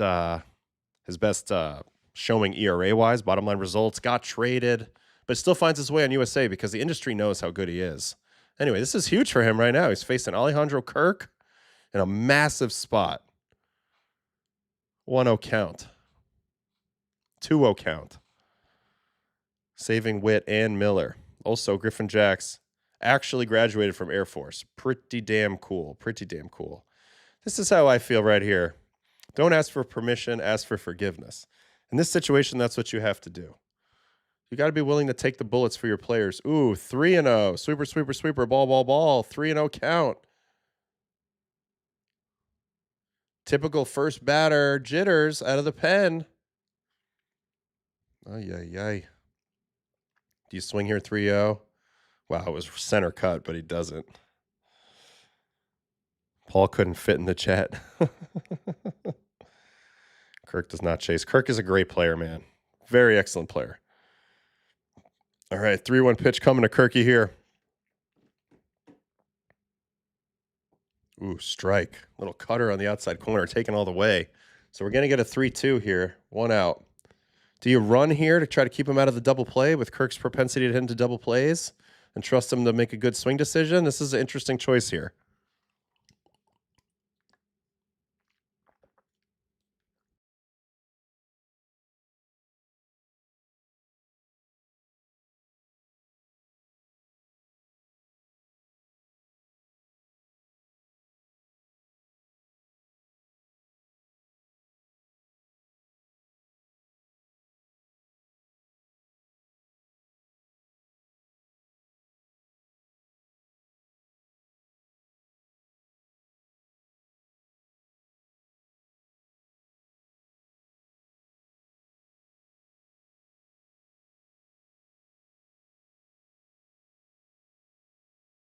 God, I'm freaking muted again. I must keep hitting this button.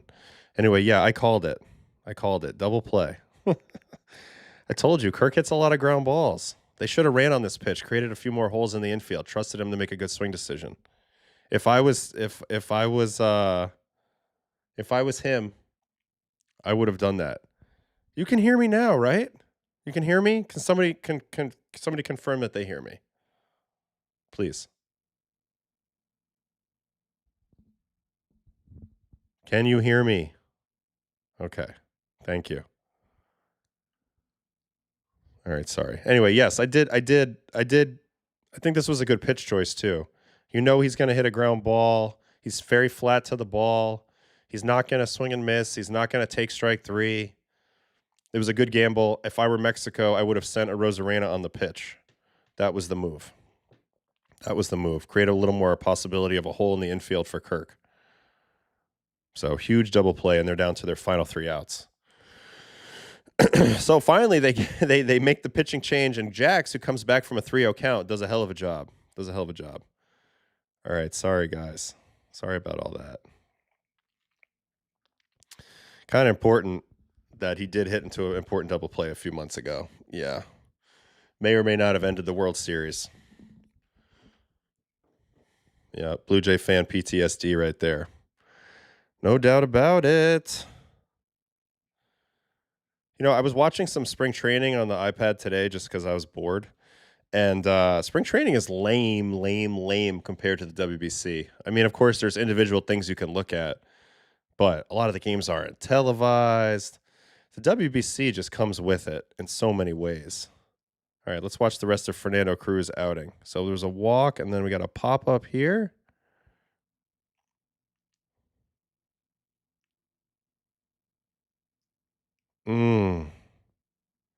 Can of shit. 2 outs. And then automatic strikes, punch out Arburena. So a pitch timer violation ends the 8th inning for Cuba. So Puerto Rico sitting pretty, 3 outs to get in their game. So it should be Sugar. So we're going to get to see dual closers here. We're probably going to get to see whoever the USA brings in as a closer, and we're going to see Sugar here. And that's how we'll probably wrap up the stream tonight, as we're about to hit that 2-hour mark. Garcia in for Mexico. Probably maybe their best reliever outside of Munoz. He's got the task of trying to keep this at a 2-run game and give them a shot in the 9th. I can't watch spring training because it's so boring. WBC makes me want to skip to the regular season. Well, it also makes you want to just go right to the postseason, I think is what you're saying here. Yeah. I mean, it's just like I like spring training. It's exciting. I like watching the players, but there's no comparison between the WBC and stakes, actually having stakes on these games and the spring games, you know?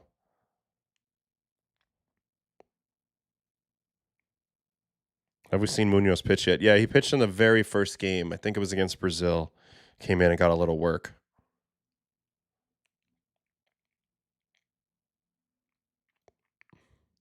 How did Diaz get Sugar nickname? I actually don't know the answer to this, but it's a hell of a nickname to have. Brad Keller getting loose? Man, Garrett Whitlock might not pitch, or he's going to have to pitch against Italy tomorrow. We'll see. Glad to see you drinking water. Don't forget to use the Jedi mind tricks tomorrow if the opportunity presents itself. So, I mean, I have to use them, so I will if I need to. We'll be fine. Not really that worried. It's a big game, but it's not the deciding game for us no matter what. So it'll be interesting to see how it kind of plays out. We have an annoying team to face. We'll see how sharp McLean is. There's a lot of things going on. Yeah, what are they doing? We want Mason Miller, right? Terang, a little tapper back to the mound. One out here in the, what are we in? Bottom of the 8th. Ooh. I need to switch games. I'm in the wrong game.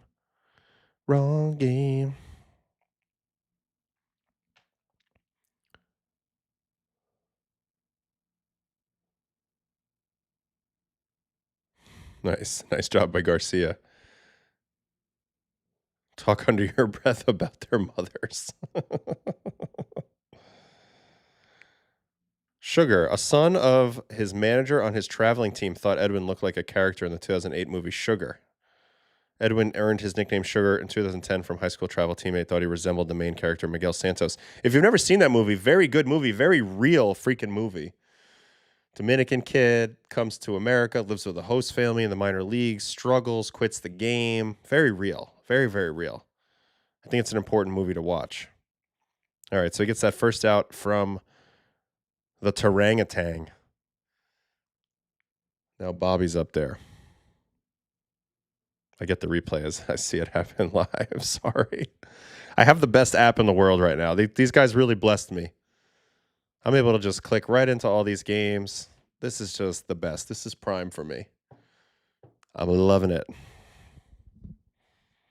Maybe like the cable wire that's like actual speed of information since I'm so close to the stadium. I know it's not a thing, but like the stadium is like literally like not even a mile behind me. So it's pretty funny. I can hear it from here. All right, Bobby Witt, 1-2 count.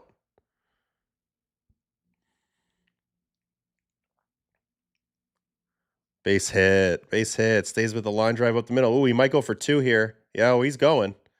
Oh, he's in there. He is so freaking fast. Are you kidding me? Are you freaking kidding me?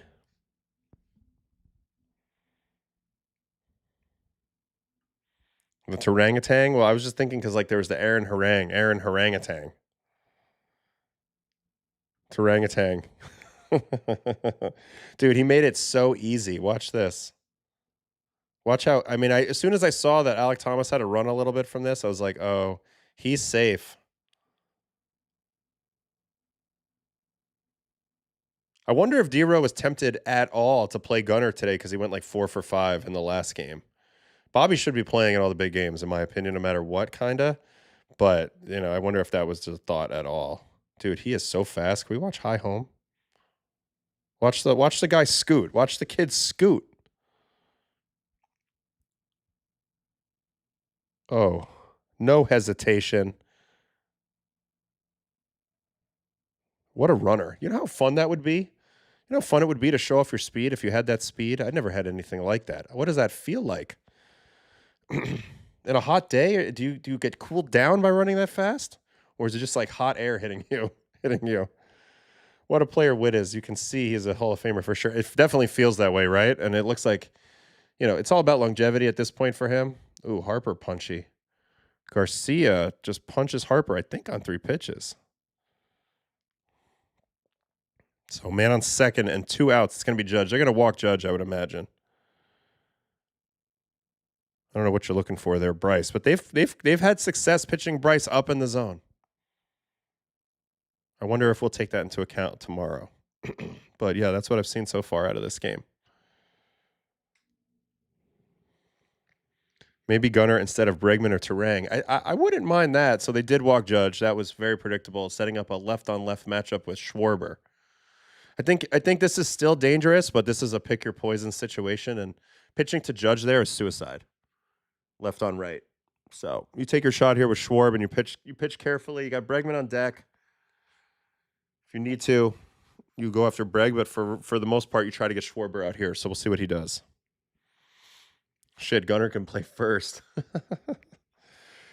Who's the fastest in MLB? I mean, I think Bobby's kind of up there now, right? Let's see.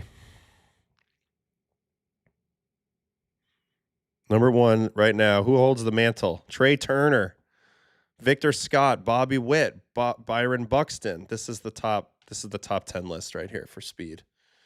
Ooh, Schwarber just took a massive hack on the 0-1 pitch, dropped to a knee again, but fouled it off. So Garcia gets to the 0-2. Can he get him?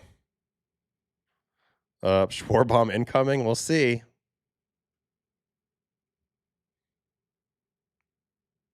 Yeah, Trey in the lead. He averages over 30 feet per second, 30.3 feet per second. All right, 2-strike pitch coming to Schwarb. Pulls the slider, non-competitive. First 1-2 count. No Simpson is shocking. He's up here, though. Simpson's number 18. He checks in at 29.6. But I think he's fastest home to first, right? Home plate to first base. Yeah, Chandler Simpson, home plate to first base, has the title. 3.97. You know, being lefty, kind of running out of the box. This one's always funny. Most bolts, Trey Turner, 117 bolts. Bobby Witt, number 2. And Garcia gets Schwarber to ground out. So 2-run game as we head to the 9th.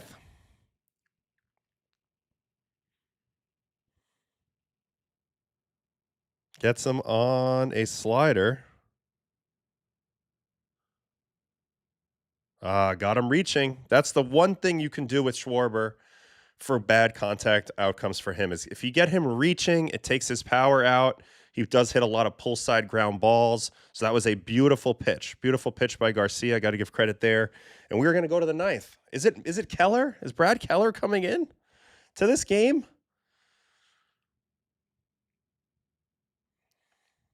Puerto Rico's still hitting? Yep, still hitting. So they're not in the ninth yet for them. That will be Edwin in a minute. We're going to have dueling closers here coming up any second now. Nice job by Garcia. Really nice job by this entire bullpen. Anyway, what I was looking at the sprint speed, those are bolts. These are the home plate to first. Slowest in the league, Stanton. So Chandler Simpson, David Hamilton, Jake Mangum, Hyesung Kim, Cody Bellinger, Miles Straw. So that's the first righty. Nate Eaton, Nasim Nunez, Corbin Carroll, Byron Buxton around out the top 10, home the first. But by pure sprint speed, it's still Trey Turner. One of the smoothest looking runners you'll ever see. One of the best looking MFers you ever see in your life. One of the best singers and one of the best looking MFers you ever see in your life. All right, what do we got here? Yeah, Acuna. He should be up there too, huh? Harder to see if a player's speed is from their start or top speed from the fan view without the data. I'm guessing that's why Simpson is low. Yeah. Where's your king, Tyrone Taylor? Just an overall sprint speed. Acuna is number 18. Taylor, 37. Right next to Jankowski. Number 37 in the league. I wonder where Enrique Bradford will be. He looks very fast, so we'll see. We'll see how fast he really is when he gets up there. Who's the fastest Met? Thinking Benj. We don't have the new data yet, but for at least, well, I don't know. Do they have 26 up here yet? No. For 25, this was the list of the Mets. Siri, Acuna, Jankowski, Tyrone, Starling, Mullins, Young, Nimmo, Lindor, McNeil are the top 10 Mets. And they're all above average until you get down to like Mauricio. So that's a lot of speed.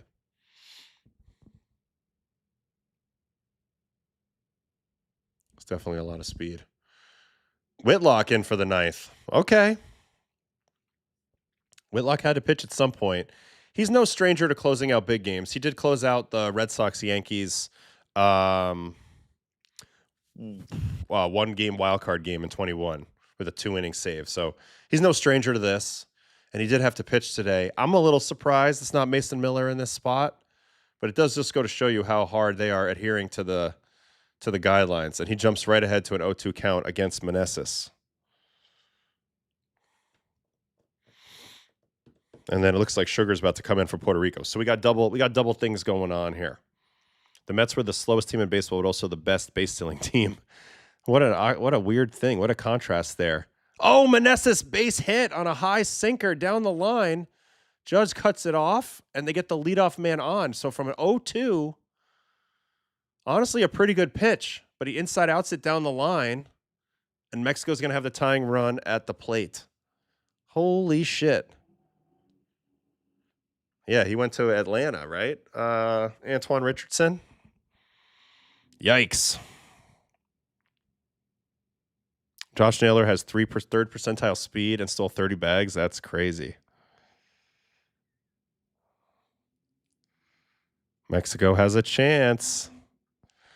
All right, here's the hit. Look at this pitch, though. This pitch is way up. Like, this is a good pitch location-wise. You don't give up too much contact. You don't give up too much damage on these types of pitches.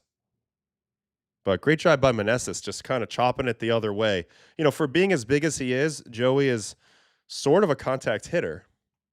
And it kind of shows up here. This is a very good 2-strike, go with the pitch type of swing, and he finds himself on base. All right, Witt immediately jumping out ahead again here in an 0-2 count on Osuna. So we'll see how this goes. This is Roberto's brother? This is Roberto Osuna's brother? Wow.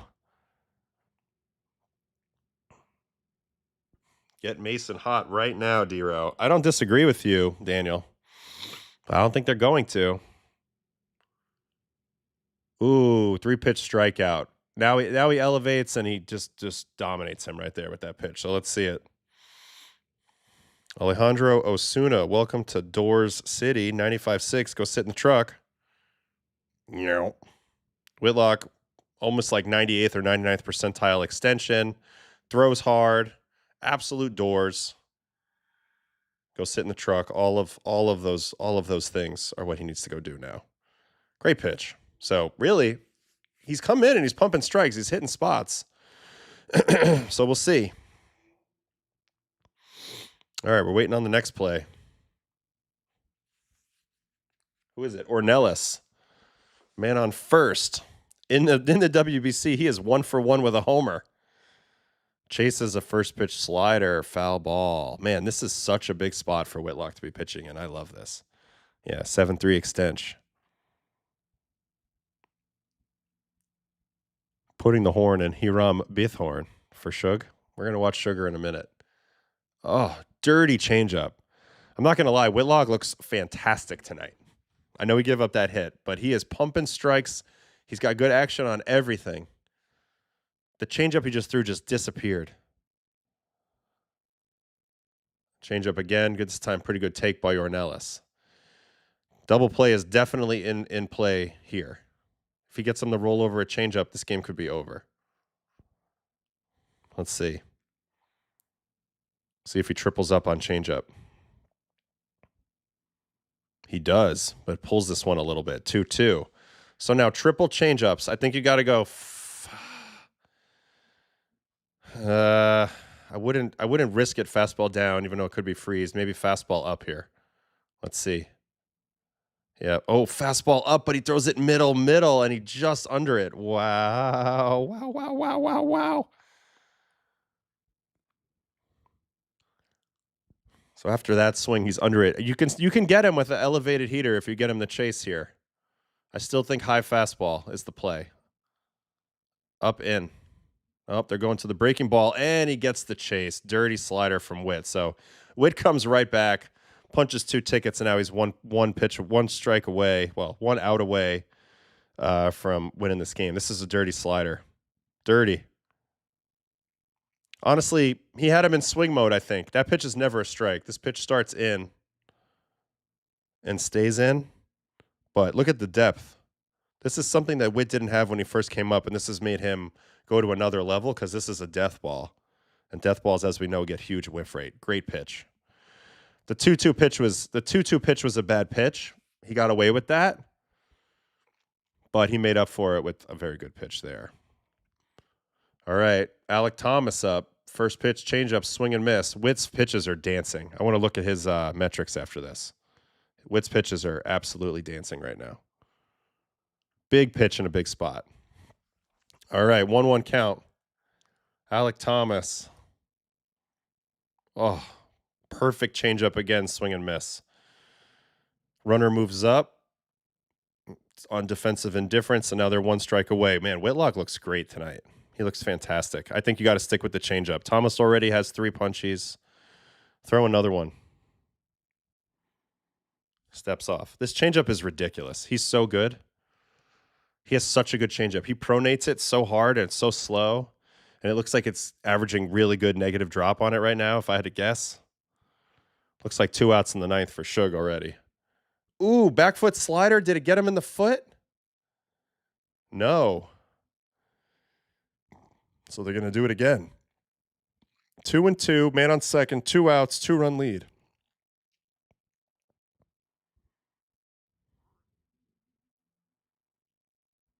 What's he going to go with here?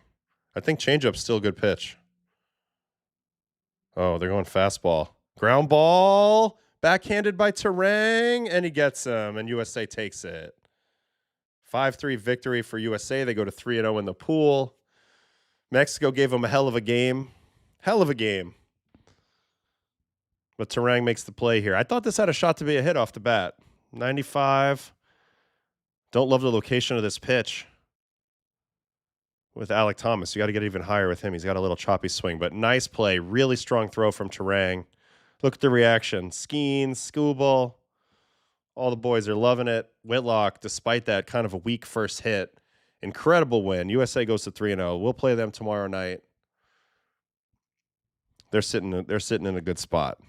That was a good game. That was a hell of a baseball game. That was awesome.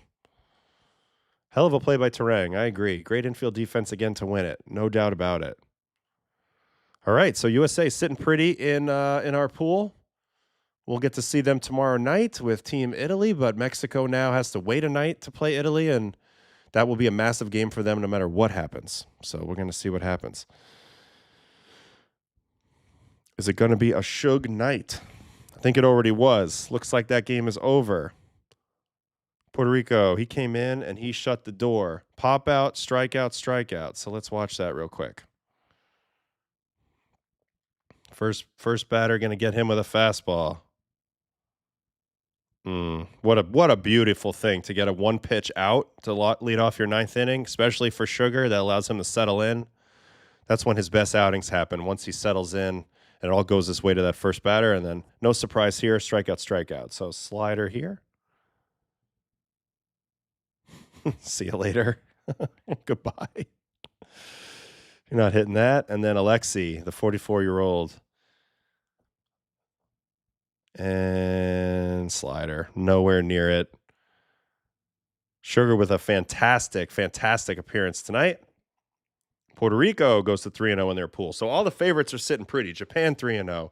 Dominican 3-0. Venezuela 3-0. Puerto Rico 3-0. USA 3-0. So that's where we're at. We're at a very interesting point in the tournament. Most teams have played 3 or 4 games in the first round. A couple more interesting games coming up to close out the pool play, and then it goes to the single elimination, which should get very interesting. Japan and Korea are on their way over from the Far East. They're going to be in the mix. There should be a lot of really good baseball teams left once we get down to 8 people in the quarterfinals. 8 teams. That's going to be awesome. Tomorrow's going to be interesting. So first thing we're going to do real quick before we do probables, I have to look at the metrics on Whitlock tonight. He was throwing ungodly pitches. His changeup looked like it had to be negative vert. Had to be. All right, Garrett Whitlock. All right. 7 sinkers, 6 changeups, 4 sliders. So for today, his sinker averaged 15 and 13. Again, he throws a 2-seam, but it's really like kind of plays like a 4-seam. The changeup was just 0. I thought it looked like -5, but 0 and 17, stupidly elite, especially with the speed differential. Stupidly elite. And then the slider, -6 and 4, so true death ball. He threw 76% strikes, 3 out of 4 first pitch strikes. Got 45% whiff, including 3 on that changeup. That changeup was stopping in midair. So anyway, Whitlock came in, did his thing. He had to wait till the 9th inning of the 3rd game to pitch, but he did freaking awesome. That was so good. All right, let's chat for 1 minute, then we'll do probables and we'll shut it down for tonight. This has been a fun stream, no doubt about it. All right, let's see what we got here in the chat. Are you excited to see McLean in person tomorrow? I mean, yeah, if we score some runs off him, we'll see what happens. I mean, obviously I'm a huge fan, and I won't have a great view in the bullpen, but we'll see what happens. Whitlock's changeup was elite tonight. Yeah, I thought that was incredible. I thought he looked awesome. Really, really cool to see how good he looked. I do think Canada needs to win both of their last 2 games, right? And they should be able to, so we'll see. Ken's talking to Judge. He looks literally like half the size of him. They're talking to Judge and Witt at the same time post-game. All right, let's go look at our probables for tomorrow. Oh, boy. Where did all my stuff go? Oh, there we go.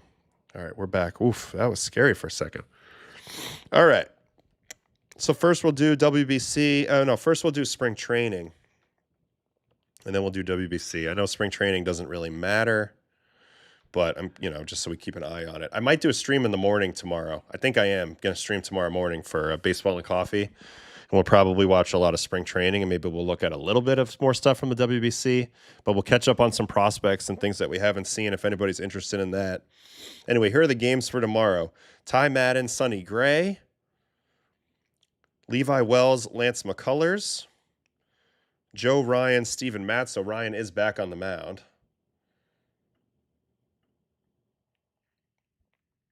So that's good to see versus Matzy. Luis Heel, Tanner Banks, Yankees, Phillies, Braves, Blue Jays, Richie, and Cease. Richie's somebody that we've wanted to see. Maybe we'll get a little video look at J.R. Richie. Cease continuing. Will he keep working on those new pitches? The sinker in particular. Cardinals, Mets, TBA versus Peterson. Nationals, Marlins, Foster Griffin, and Yuri Perez. Diamondbacks, Dodgers, Fott and Glasnow. Giants and Guardians, Seymour and Bybee. Cubbies and Rangers, Horton and DeGrom. That's a fun matchup. White Sox and A's, Shane Smith, Jeffrey Springs. Shane Smith, I believe, just got named number 1 starter, opening day starter for the White Sox. Brandon Williamson and TBA for the Rock Show. Padres and Angels, Walker Buehler, Mitch Ferris. Royals and Mariners, Cole Reagans and Cooper Criswell. So that rounds out spring training for tomorrow. And then we will go look at our probables for the WBC for tomorrow. Only 4 games. Czech and Japan is the first one, and it's our guy Andre Satoria going against the Japanese team. So that's pretty cool. He's going to get a rematch with Otani and Hiroto Takahashi for Team Samurai Japan. Hopefully that's not a mercy roll, but it probably will be. Israel and the Netherlands both sitting at 1 and 2. This pool is already over. Venezuela and DR are going to advance, but this would be an interesting game. Carlos Lecorarica, and I don't know how to say that name, Rigeteri Merit for Netherlands. Canada, Puerto Rico. Huge game for Canada. Not as big for Puerto Rico, but they'll still probably be trying to win it. Huge game for Canada. Jordan Balzovic on the mound. Balzovic on the mound for Canada. And then Italia and USA. It's Nolan McLean, I think, versus Michael Lorenzen or Aaron Nola. Not sure which. It's going to be an interesting game. It doesn't mean, it means something for USA. They haven't technically clinched yet, but it's also not a must win. It's not a must win for either team. But at the same time, I think we're going to try to go at them as hard as we can. So it's going to be interesting to see how this one plays out. That will be coming up at 8 p.m. my time. So that's 9 p.m. Eastern. I didn't realize our game was on so late tomorrow. Yeesh. All right, well, maybe you'll get a chance to see the old dog play. So we'll see what happens. What happens if USA beats Italy and then Italy beats Mexico, all tied 3-1? Then it goes by run differential. Yes, run differential will be the deciding factor at that point.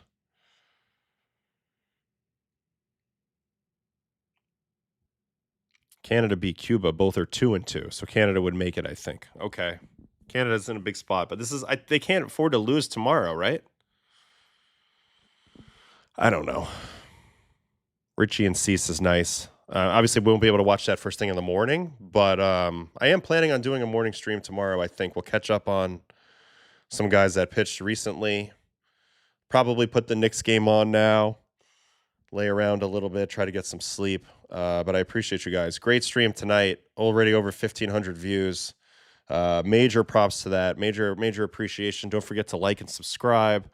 Yeah, we'll do baseball and coffee tomorrow since I can't do baseball after dark, and we want to keep the streak going here. Look for it 10 a.m. Eastern time tomorrow. That's 9 a.m. my time. I'm going to try to catch a quick breakfast early tomorrow with Mitch and then get back in time for stream. So if I'm a little late, I'm a little late. But more likely than not, 10 a.m. Eastern time tomorrow. Thanks so much. You guys are awesome. Thanks again. I will see you guys on the flip side. Big win for US. That was a great game. Great game to watch. All right, hit that like button, hit that subscribe button. See you guys tomorrow. All right, adios.